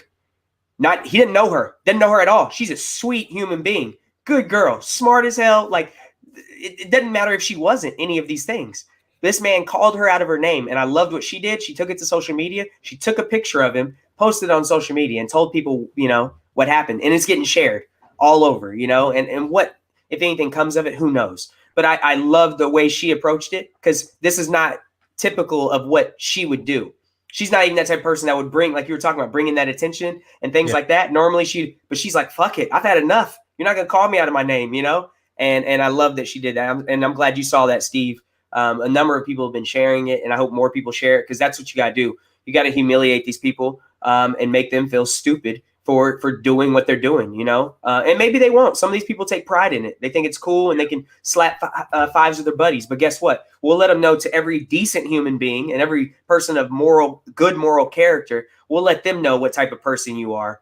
And that's what they deserve, every bit of that. Yeah, and that's, man, I wish I could say that. Share with me later on. But yeah, it's true, man. I mean, it's to the point that, a lot of people, it doesn't end well for those kind of people who do that and get caught, the Karens and the Donalds, whatever. But it does stem from the, maybe a person of color did attack the Asian, but where did he get that ideal from his mind? Right. It's media. So if you keep perpetuating, because he or she is stressed out just as much as everybody else, and you're hearing leaders saying that, you're hearing people we're supposed to trust, or we hear the media or the rallies, China virus, the Wuhan virus, the Kung flu. You say that, you hear that enough, you start believing, and you're trying to put your anger towards someone. So it adds to the flame of the fire. It doesn't matter what color you are. If you keep hearing that from our leaders, that's what's going to be put in your mind. Absolutely. Obviously, people have a little bit more sense of, what the message is, and education wise, the world. We're not going to bite to that, but a lot of people are not like that. I'm going to say, like, there's 60% of the people there will believe whatever is on TV, what a leader says, what my mayor says, what my governor says. If everybody around me is saying the same thing, the China virus, so my anger and my hate is going to be blamed. And one day I'm going to be drunk, right? I'm going to be drunk, and I'm going to act on that message from everybody else. So that's why it's important not to say that word. And then they keep bringing up, the Spanish flu. The Spanish flu, that's like 1917, 1918. It's like 100 something years old. It was wrong then, it's wrong now, right? But that time it didn't affect a lot of people, us now. It affects us now, and it is wrong to say that. It's not the Spanish flu. And number one, it didn't come from Spain. No. The flu came from where? It came from the States. It's somewhere in the Midwest, I believe. Yeah, it came from the States. It was because they were in the trenches in World War I. It happened in France or in Spain, that everybody was sick from this flu. Right. So named it the Spanish flu. So actually, it's wrong. It's not the Spanish flu. Right. And like you said, now we've gone 100 years calling it that. So now it's kind of just stuck with that. You can't just rename it, right? Because but no, you're absolutely right. You don't know what it means. You don't know what it means. But now, if you say COVID-19, everybody knows that. Right. You know exactly what he's saying. But if you say, the H1N1 in 1917, you mean the Spanish flu?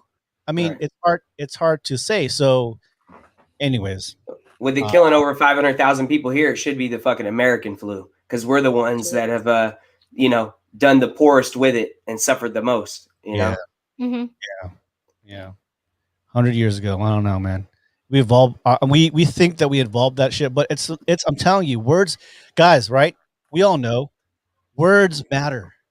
Here's the thing: it's always been in the vested interests of certain groups for all minorities to be against one another. Separated. Absolutely. Yeah.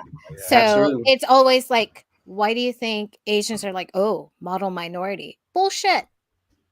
But and a lot of groups are like, oh, you're just getting what you deserve. You're just getting what you deserve. We were suppressed and we were hurt all these years ago, and you were protected because you were the master's favorite minority. But guess what? And it's bullshit because that's what makes me mad. It's, do you not realize that the hate you spew against other minority groups isn't benefiting you as a people? It isn't benefiting the African American community. It's not benefiting the Latinos and Hispanics. It's not. It's benefiting the white supremacists. Yeah. It's encouraging racial tension. And if we as a people, if we as a minority group can't even get our shit together and work together, then we're never ever going to beat racism out. Right. And it boggles my mind that people don't see that. Here's an idea. Here's an idea, and tell me how this would play out. If one day all minority Americans walked out of their job to protest for 24 hours, how would the United States look? How would that impact Oh, there's everyone? no gray. Yeah. Latinos, Asians, Black Americans, Caribbeans, South Americans, immigrants from Europe, whatever. If we all just walked out 24 hours, what would happen? You think Shit people would fall apart. I'm sorry. No one's going to be, talking about cleaning the hotels. No one's going hospitals, to be, in the hospitals. You won't have restaurants, nurses. Yeah. You won't have the people bus drivers? you won't Yeah, have the people in the background. transportation. Yeah. Yeah, and not to leave out our white allies as well, because there are people, what I'm saying, and I hope people understand that too when we talk about white supremacy, and we talk obviously guys like Steve Bartlett, what I'm saying, like when we're talking about the people, Filsner when he's on, when we have people like that, like anytime we talk about white supremacy and racism and things like that, obviously we're not talking about them. And I think that goes without saying, but there are definitely those people who automatically, if you say something about white people, they're automatically like, oh, they feel, I'm like, bruh, if the shoe fits, wear it. You know what I'm saying? And that's why sometimes people they put that shoe on, you know what I'm saying, automatically. And it's like, all right, motherfucker, then maybe you do fit in that category. But I think guys like Steve and guys like Filsner, people like what's homegirl? Susanna. You know what I'm saying? Like there's a lot of allies. I have a lot of people in my life that are true fucking allies. And we obviously as minorities, we need them just as much, because otherwise our message as a black person, if I'm talking about the plight of the black man in this country, it falls upon deaf ears. It's like, oh, it's just another black person, or it's another Asian person just, using this opportunity and whatever. Like people will think that, but when they have people who are unaffected or unimpacted, when they're speaking out and speaking up, that's when you're going to get some of those people who are kind of on the edge or just not really paying too much attention. That's what makes them pay attention. Unfortunately, that still feels like, oh, we're running back to the white man because we need their help in this issue. But it's just the way it is. We always will need our allies, and there's plenty of them. So when you take the numbers of minorities in this country and you have our allies, if we all got together and we're all strong in that, I mean, you know what I'm saying, that's the way you take back this country, and that's not a political thing. That's just being good humans, you know what I'm saying, just being good to each other. We're gonna have flaws, we're gonna fuck things up, we're not always gonna get along or whatever the case may be, but we can also make sure that the reason we're not getting along has nothing to do with our skin color or our ethnicity. Yes. Yep. Man, we can go on for days. I mean, there's so much stuff we can talk about, but it's very important because of that video stopped me in my tracks, and I'm sure a lot of people. You can see Steve and those and Stefan. It's like, man, just like, yeah, dude. You know what I'm saying? It fucking hurts that we have to be to that point. I'm a fucking American. I serve my country. it makes you cry inside that he had to actually humiliate himself. I'm not scared, and showed his scars of like, oh man, it drives so much emotion in a lot of people. That I mean, I hope he runs for some kind of office. I know he's only at the counseling, call it the lower level of the town, but he could almost be mayor or governor one day. We'll see. You know, and that's the thing though. People like that, they don't necessarily like Tupac used to say. He's like, I may not change the world, but I guarantee I'll spark the brain or spark the mind of the person who changes the world. And sometimes that's what you have. A guy like Lee Wong, he doesn't necessarily have to be the one to run, but somebody will see that video and they'll be the person that steps up and takes over. You know what I'm saying? In spirit, in his spirit, or in light of a person like a Lee Wong. Yes, sir. Lee Wong, we salute you, and to everybody else who in a position of you've been hurt or been don't be silent, man. We're here with you, and do what you got to do, brothers and sisters on both sides, every side, all our minority family and friends, and it's time to speak up. And right now we have the platform. Now you got the TikTok, man. You see TikTok, man. There's activism like all the time.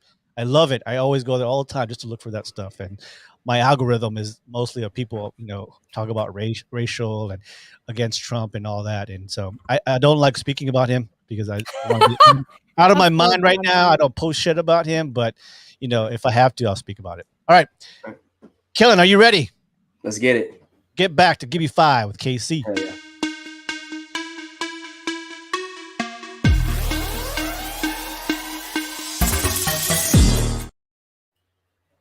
So today's Give Me 5, man. This is it's kind of in line with some of the things that we've been discussing today. So obviously, a couple weeks ago, I was back in the Midwest and went up to North Dakota to see my brother coach. I was with my mom and my mom's husband Tracy and my two little cousins. But I was driving from Lincoln, Nebraska to Wahpeton, North Dakota, where my brother coaches at. And just to give you like background on the story, like we rented a car, or my mom and them, they rented a car and they drove it from Joplin to Lincoln. And then I drove it from Lincoln to North Dakota. But, it's a 6-hour trip to go from Lincoln to Wahpeton, North Dakota. And most of it's through South Dakota. So I'm driving. The car has Florida tags on it. But the highway, South Dakota, it's 80 miles an hour is the speed limit. And I guess back in the day, they used to not even have a speed limit at all at one point in time. But nobody goes 80. I mean, people are just flying. Like there's times where I was going 85 and it was like I was sitting and, I was standing still. So at one point in time, I hit a nice little stretch. It was straight away and just keeping it real. I was going 98-ish, right below 100. So I get pulled over. And I knew it was justified, right? Like we were in a Dodge Durango and, had 3 rows of seating. So again, me and Tracy, my mom's husband, I'm driving, he's sitting up front. My mom and Tracy's daughter are in the middle row. And then my cousin Garen and my cousin Ethan, they're in the back. So we get pulled over. Cop comes up to the window. He approaches on my mom's husband's side. And it's a South Dakota highway patrolman.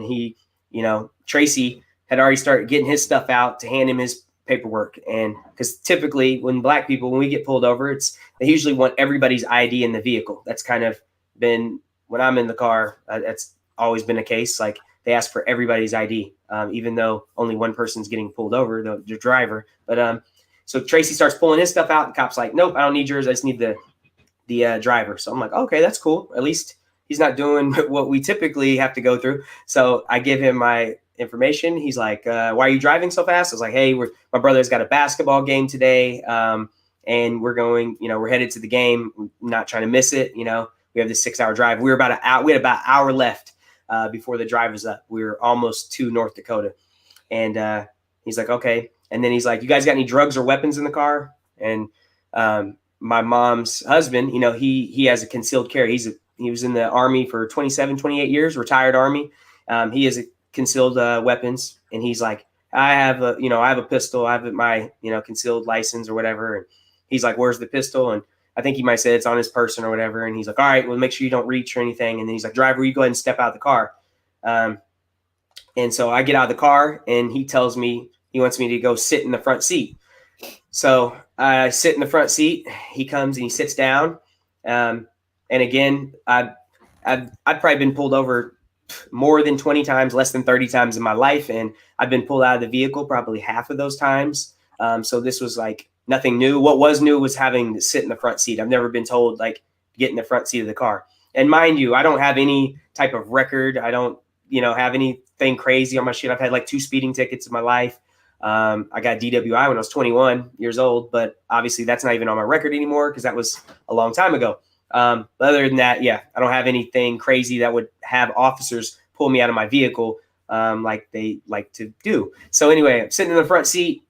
He sits down, and I haven't talked about this much outside of with my mom because this whole thing really bothered me a lot, and I didn't want it to overshadow our trip and just being with my family in general. And we didn't allow this to really fuck with us too much. But the more I think about it, the more just how fucked up the whole situation was. So I sit in there. He's asking me questions and, asking me where we're going, all this shit again. So I'm telling him, hey, we're going to Wahpeton. My brother's a basketball coach in North Dakota. And so his line of questioning, then he goes back and he's like, something. He's like, Fargo, as if he's trying to trip me up. And I was like, no, we're not going to Fargo. We're going to Wahpeton. And he's like, okay. So then he goes back out to the car to go talk to my mom and them. And I told him before, he left the car, I said, hey, my mom's husband is a military veteran. He was in the Army for 27 years. Yes, he carries a pistol, but he's a good guy, upstanding citizen. He's a military veteran, just reminding him. Because my thought, after that, he knows that there's a gun in the car. He's going to be a lot more apprehensive, right? So he goes back up to the car and he never puts his hand on his gun. He has his hand kind of on his waist, like he's right there. And that was hard to watch as I'm sitting in the front seat watching my family being questioned by this cop who, and all he sees is, some black kids and a black man sitting in the front, and he knows the guy has a gun in his hand and, on him. So my first thought is Philando Castile. If you guys have never seen that video, yeah. Philando Castile was a, legally rightful owner of a pistol and could have one. Officer asked him to show his ID. He goes to grab his ID. The cop shoots him, kills him, right? That's the first thing on my mind, freaking me the fuck out, knowing he's walking back to this car. So he goes there, he's questioning them. Boom, he comes back to the car. And when he gets back in the car, he's like, all right, so I'm a straight shooter. I was, I'm an ex-Marine, or he didn't say ex-Marine. I'm a Marine. And I have, I feel like there's a lot of drug peddling that goes on here. And you have any heroin or cocaine in the car? The fuck? He asked me if there was any heroin or cocaine, and I just like this. I was like, no. We got a bunch of kids and my mom and my mom's husband in the car. That's all. I was like, and he's like, listen, this is nothing personal towards you, and right. I'm sure there is a lot of trafficking that goes on through South Dakota or whatever. But then he's like, yeah, Fargo is a really bad for drugs. And I said, again, we're not going to Fargo. We're going to Wahpeton. He's like, well, Wahpeton's really bad too. And I said, sir, is there anything about myself or anybody else in that car that would suggest that we might be peddling drugs? And he's like, I don't know you, and I was just like, yeah, I was like, I've been down this road before. I've had these kind of run-ins with police officers, man. And I was like, and it just kind of gets old, honestly. And this is the conversation we're having, and he made a suggestion. Oh, again, this is nothing personal towards you, and I guess he asked, them the same kind of things, asking them about drugs and whatnot. And it's literally like, no, bro. He goes, that's what he said. He goes, you guys are you're speeding in a rental car, Florida tags, and I don't know any of you all, so it just looks suspicious. And then he goes, and on top of that, he's like, you're a little. He goes, you're acting a little nervous. You think? God, the fuck. You think? Right. So this probably was the most like the best part of it for me was to be able to tell this man. I said, you know what, sir? I said, there's never going to be a situation where you pull over a black person and you put them in the front seat of your car and they're not nervous. There's never going to be a situation, whether that person's guilty as hell or they're innocent, haven't done shit ever in their life. You're never going to have a situation where a person of color sits in this car or is outside of their car and they're not nervous. And then he's like, listen, not all cops are bad. Mm-hmm. And I said, you don't have to tell me that. I never said all cops are bad. And I wasn't trying to be an asshole and I wasn't trying to get attitude, but it was a lot of emotion, man. I was feeling a lot of things because I didn't want him back at that car. So right as we're having this conversation, 2 more cops pull up and they they knock on his window room. He rolls down the window. And before he could even say anything, I said, that vehicle has my mother, 3 kids, and my mom's husband, who's a military veteran in there. There's no weird shit. Nobody's got any drugs. Just letting y'all know that off top. And the dude's like, he goes, I don't even remember what the guy said to him. And then he goes, the cop that the officer had me in his vehicle. He goes, it's all good, guys. He's like, it's good. Stand down. So then they go back to the car and we kind of finish up our little thing there. And he goes, what states were you at, or what places have you been where you had bad interactions with police officers? I was like, a lot in Arkansas, I said Missouri, Louisiana. I was like, Oregon, actually, since I've been in Oregon, I pulled over 2 or 3 times in Oregon, and each time it was nothing crazy, and I didn't even get a ticket. Like, they literally gave me a warning and let me go. One time I was coming down from the mountain, and I was going like 7 over or whatever, and he literally was like, just slow down, boom. So I can't say I've had any bad interactions with Oregon police officers at all. But and I told him, I was like, I have friends that are police officers, dude. I know not all cops are bad. I was like, but the thing about it is, like when you're talking to me about being nervous in this car, like I think it's crazy that you think I'm just going to be not nervous, right? And so right as he's like, all right, man, I'm going to bump you down. And he gave me a ticket for going 10 over instead of 18 over. So that was his way of like being buddy. He's like, I'm going to ride it for 90. He's like, tickets here are really cheap because we get a lot of people speeding through here, obviously. So, boom, have a good day. And just as I'm getting out of the car, the other 2 officers that he'd already told to stand down, they're walking back up to the car and they got their hands like right on their hips, kind of like he did earlier, walking back up to the vehicle. Like, again, in my head, I'm like, my mom and some kids are in this car. You know what I'm saying? And yeah, man. I at that point I just looked at him. I was like, what the fuck are they doing? I thought you told them to stand down. And he goes, dude. He looked at me. He goes, dude, I have no idea. And he's like, you're free to go. So I get out of the car. And as soon as I get out, they turn. They just gotten up to Tracy, my mom's husband's window, and I don't even know if he'd rolled it down yet or not. But they turned and they saw me, and they saw that he was letting me go. So then they were like, all right, never mind. You guys have a good day. And then they walked back to their car. And we rode the rest of the trip. I got in the car and we rode it, and it was in silence, man. I think there was music playing. My mom and I were talking about, like, I don't even remember if music was playing, but it was silent. Like, it was just like and what was fucked up about it, Floyd and Abby, is like, they were scared for me, right? The whole time they're sitting there, they were scared for me.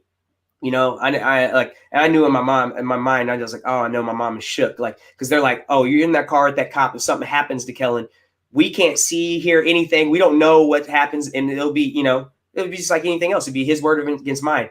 Yeah. And what's funny is I was never once worried about myself.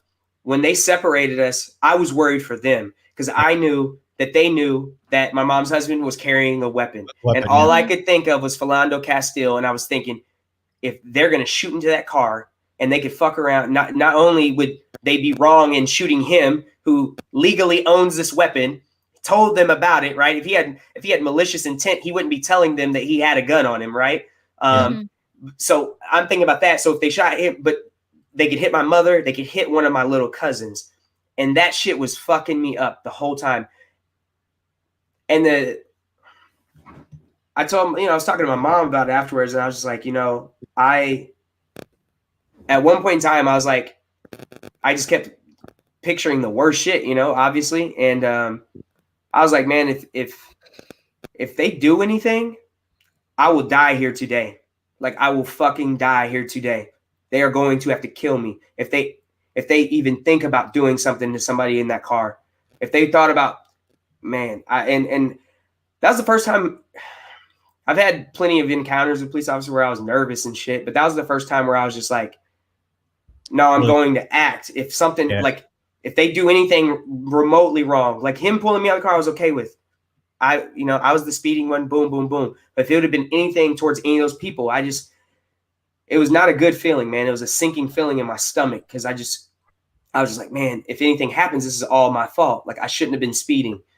I brought this attention to myself because him pulling me over was justified, right? Like there was nothing wrong with him pulling me over. It wasn't like, oh, it was racial profiling. Not at all. Not even in the least bit. But everything that occurred after that and all the line of questioning, they said, he even told me that it was standard protocol for them to put people in their front seat of their car and all that shit. And I just really have a hard time believing that if we were a middle-class white family instead of a middle-class black family, that whole thing would have been, I know it would have been a completely different situation.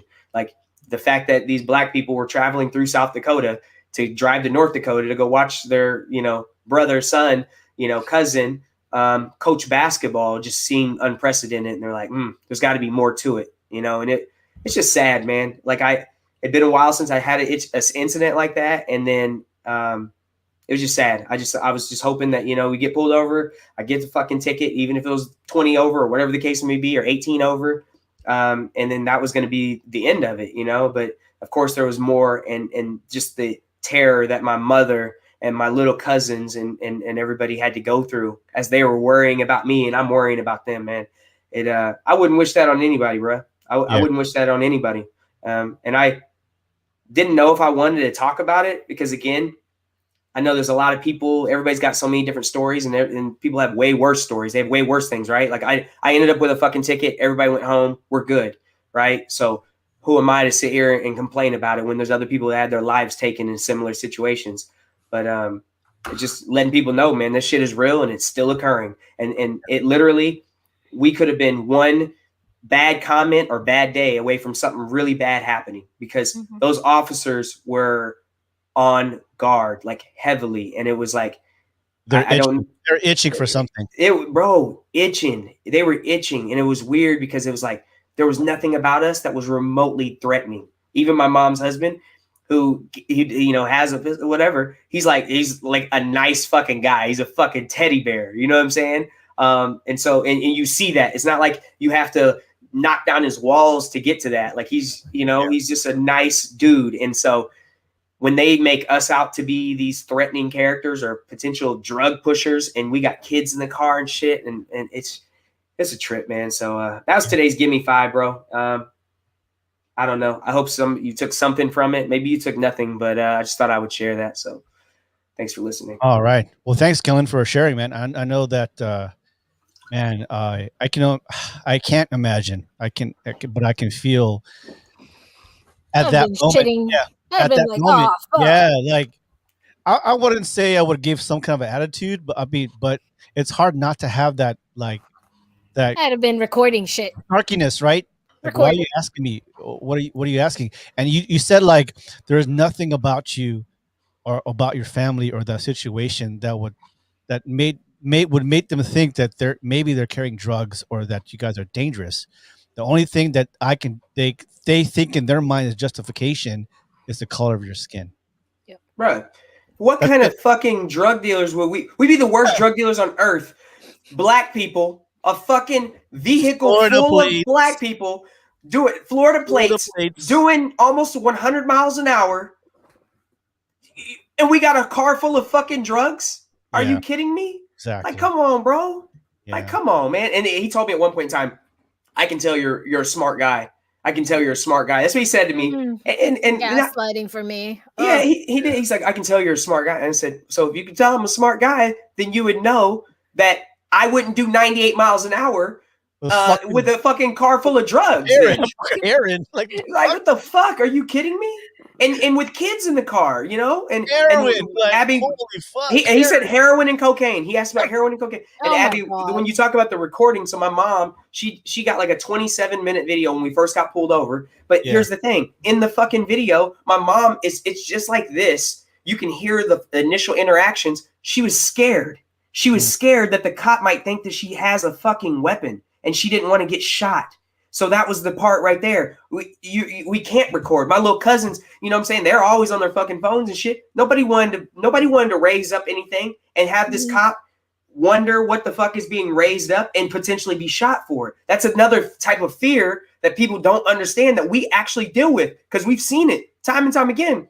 Black people killed, and all they had was a cell phone on them. Yep. You know, and that's it. That's it. They mistaken the cell phone for a fucking. And my mom said that. She goes, "I wanted." Of course, she's like, "Kellen, I was so scared. I did not want to point it at you or at him, and I didn't want to have it too high where he could see me." And that's just sad, man. It's sad. It really breaks my fucking heart. Were you handcuffed? No, he didn't handcuff me. No, he just had me sit in the front seat. But I'm with Steve. Like, honestly, thinking about it, there's no need for you to be pulled out of your car. Right. Yeah, but try arguing that with right. Like, how many speeding tickets are situations where I got to be pulled out of my car? Like, why are you pulling out my car? Just get my license, my insurance, right, my ticket, and go away. Like, I'm done. So it's like, give me my ticket. I'll pay the $500. No, wait, when he asked, I'm sorry, I'm trying to just really rationalize this whole situation. When he asked you, are you look nervous? Did you respond back like, who wouldn't be nervous? Bro, that was my exact response. I said, you're not gonna ever have a situation where you take a black person. I said a black person, and then I was like, and then later I said a person of color. I said, but you're not gonna take a person of color out of their vehicle and put them in a cop car, and they're not nervous. Getting nervous. Get guilty or innocent, doesn't matter. So, and that's the thing too. Cops, I've had them do that before too. Talk about you're acting nervous. Well, motherfucker, you goddamn right. I'm nervous. You're fucking right. I'm not nervous because I'm guilty of something. I'm nervous because I don't know what your intentions are. Mm-hmm. I don't know if you're a good guy or if you're a bad guy. Yeah. You know what I'm saying? And when you said not all cops are bad, I never said all cops are bad. Yeah. Not all black people are criminals either. Yeah. So there's that. Bro, did you see that one video? I'm sorry that happened to you, and I'm pretty sure. Thanks for sharing too, man, because it hits more for real. You know, like to hear that story and to say that these stuff does happen, and at the end of the day, you guys are home, got a ticket, and you guys are, you know, not to say everything else is not valid, but man, it hurts a lot. You know, that what we all go through and what you have to go through on a daily basis. Bro, I'm going to tell you right now how many times I got pulled over. 3 times? I'm almost 50 years old. Oh, 0 or 3? 3. Oh, okay. Right? Yeah. And I think I told you the story when the one time I really got pulled over. I was drunk as fuck. Right. They told that story. I was drunk as fuck, and so I would have been in deep shit, and I was still in the military at that time. Anyways, right. Yeah, man, that's scary. You talk about North Dakota, but was it a teaching moment to you? I mean, to that point, you've been pulled over before, but this is the first time that you weren't afraid, not just for yourself, but you're more afraid because of your family. That's it, man. That's it. The other times, a lot of times it was me by myself or me maybe with one other passenger. And those situations, I didn't have that fear because a lot of times it was a white person that was with me. So they didn't have that same direct threat towards them, you know. But this time, man, I was a lot of things, man. I was angry. I was sad. I was mad at myself for one. I was super mad at myself because I was like, fuck, I put them in danger. Oh, yeah, not by me speeding. I was going. Everybody was moving. Like everybody's going. I wouldn't worry about that. But it was like why would I even bring this attention to us? You know what I'm saying? It was like why you can't get away with the same type of shit, right? And I was like, here I am now. If something happens, it's my fault. And so I was feeling that. But then to know, and like my mom's husband, he did the right thing by telling the officer that he had a concealed carry, right? Like that was the right thing. But then there was another part of me that was like, you know what? You shouldn't have said anything. You shouldn't have said anything because they had no reason to search our vehicle, right? Because did he ask? What's that? He did ask. But fuck that. If it's going to suddenly make this guy be more cautious and fearful and think that, you know, and potentially do something, even though this is a situation where literally we're just speeding, I don't know what the right answer is. Like, because then he said later on, well, what if he searched the car and he found the gun? Well, guess what? Suddenly now you produce your fucking your license, right? Your permit. I think legally, if you're asked, I think You I have could to, be I wrong. think.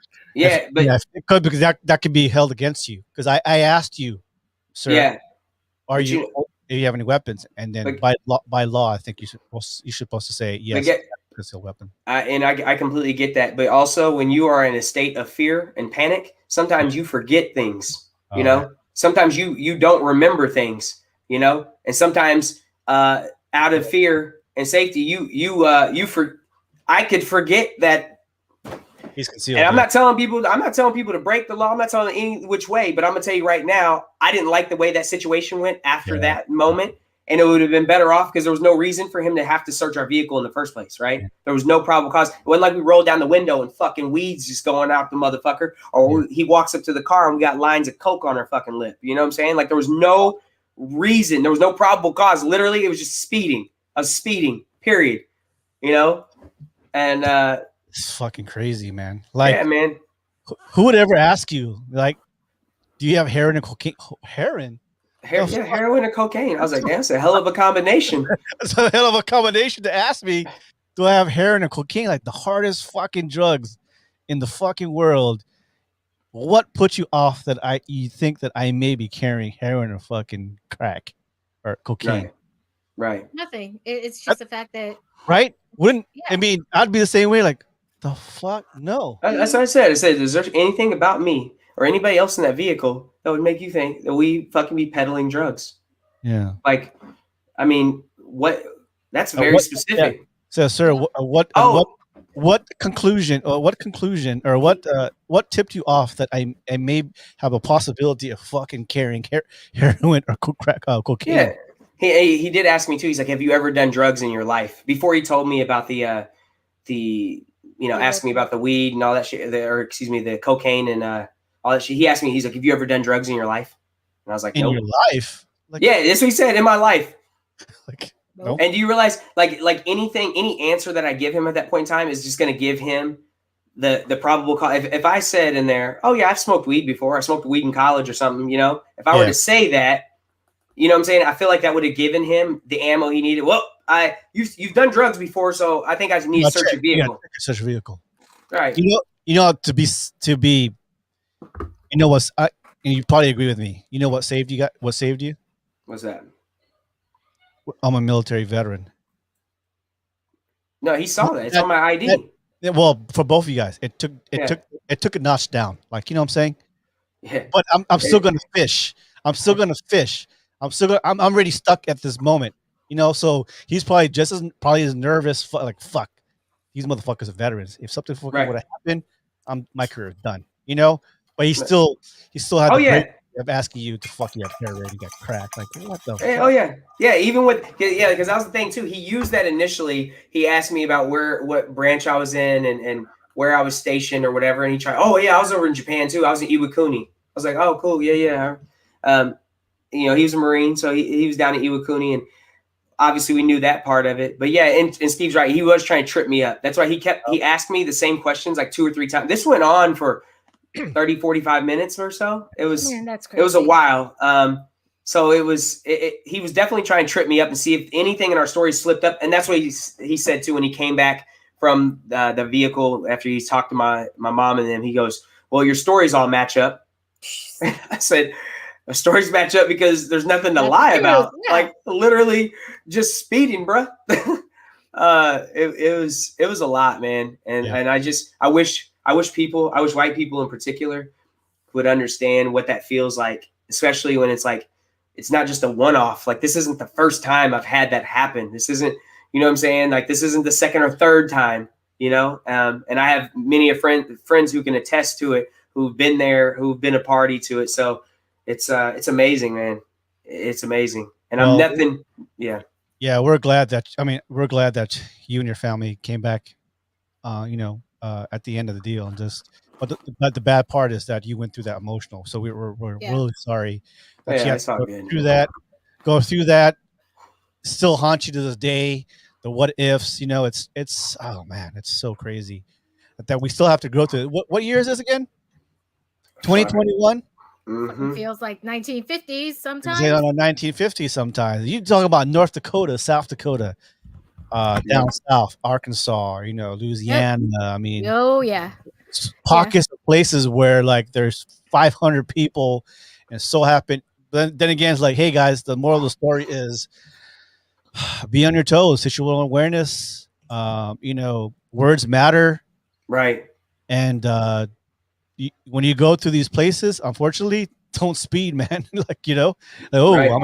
I'm in North Dakota, picket fence somewhere. I need to slow down a little bit because they're waiting, and they're waiting for you. You know what's crazy, Kellen, is like they customs, they do that too. What? And customs, they will do that.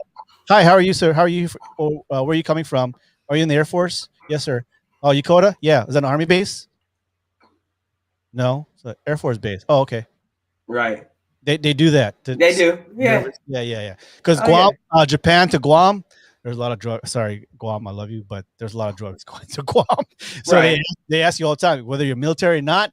They ask you, man. They ask you these weird questions. Iwakuni? Oh yeah, that's a Navy base, right? Goes, no, it's a Marine base. Right. Yeah. And if you say it wrong or you feel nervous, obviously you're all nervous. And they step up the next level. Yep. Right, yeah. So he say, oh, Marine, Iwakuni. And if he said, oh, Iwakuni, yeah, that's an Army base. And he goes, no, it's not. It's a Marine base. It's, it's stuff like that. So yeah. Oh yeah. Well, thank you. Thank you so much for sharing, man. I'm sure a lot of people got. I'm just glad you. Yeah, I'm glad. You guys were safe. Yeah. Yeah. No, I'm thankful. A shitty experience, and the fact that your nieces and nephews, or is it just nephews? Yeah, they're my cousins. They're my little cousins. Oh, yeah. Just the fact that they had to see that and realize that did you guys that is something they have to. Did you guys have a conversation with the kids? Yeah, man. So my little cousin Garen and Ethan. Garen's 13 and Ethan's 11. Yeah. So we stayed in the hotel room together, and we talked a little bit about it, and they just said they were scared for me. That's I didn't go too in depth about it. I mean, there was definitely a teachable moment, but the big thing I was telling them is like, always just make sure you don't do any sudden movements, and yes sir, no sir, just that kind of shit. Like don't give them any reason to fuck with you any further. Like. And that's the unfortunate thing, because like Steve was talking about, like he has, like with white privilege, he can be argumentative or combative in that situation. Like, hey, here's my license, here's my registration. That's all you fucking need from me. That's all you require by law, unless they give you probable cause. But we can't do that. You know what I'm saying? And that's the part that sucks. But I just hate it for them to have to feel that kind of traumatic experience and be worried. I mean, my little cousin is Ethan. He was saying he was scared being in the very back, because obviously they can't see all the way back there and know how old he is or whatever. They just see a male, a black male. And so, this is a lot, man. It's a lot. Real world, guys. Well, thank you so much again for sharing. Guys, Steve, Stefan, or Stefan? Stefan. Sorry, I say Stefan. Yeah. Ashley, Sean, guys, thanks for hanging out and commenting. You guys add to the flavor. Ashley, we asked you if you want to be on the show. Hey, we'll talk offline. Steve, Stefan, please, if you guys want to join us, we would more than happy to have you every Sunday, 6 p.m. Pacific time. And we can do that and just add more flavor to the show, and maybe some experience that you may have shared. Again, Kellen, we missed you. It was about 2 weeks already. We missed you 2 weeks. I think I was off 3 weeks. 3 yeah. 3 weeks. Yeah. We haven't had the spicy. I know, we had the spicy. Susanna. Shit got real spicy today. Real spicy. We love you, man. Man. Love you too, man. Love y'all, man. Straight up. Care for everybody. Susanna, Eric, Erica, Carlo and everybody else, going through some stuff.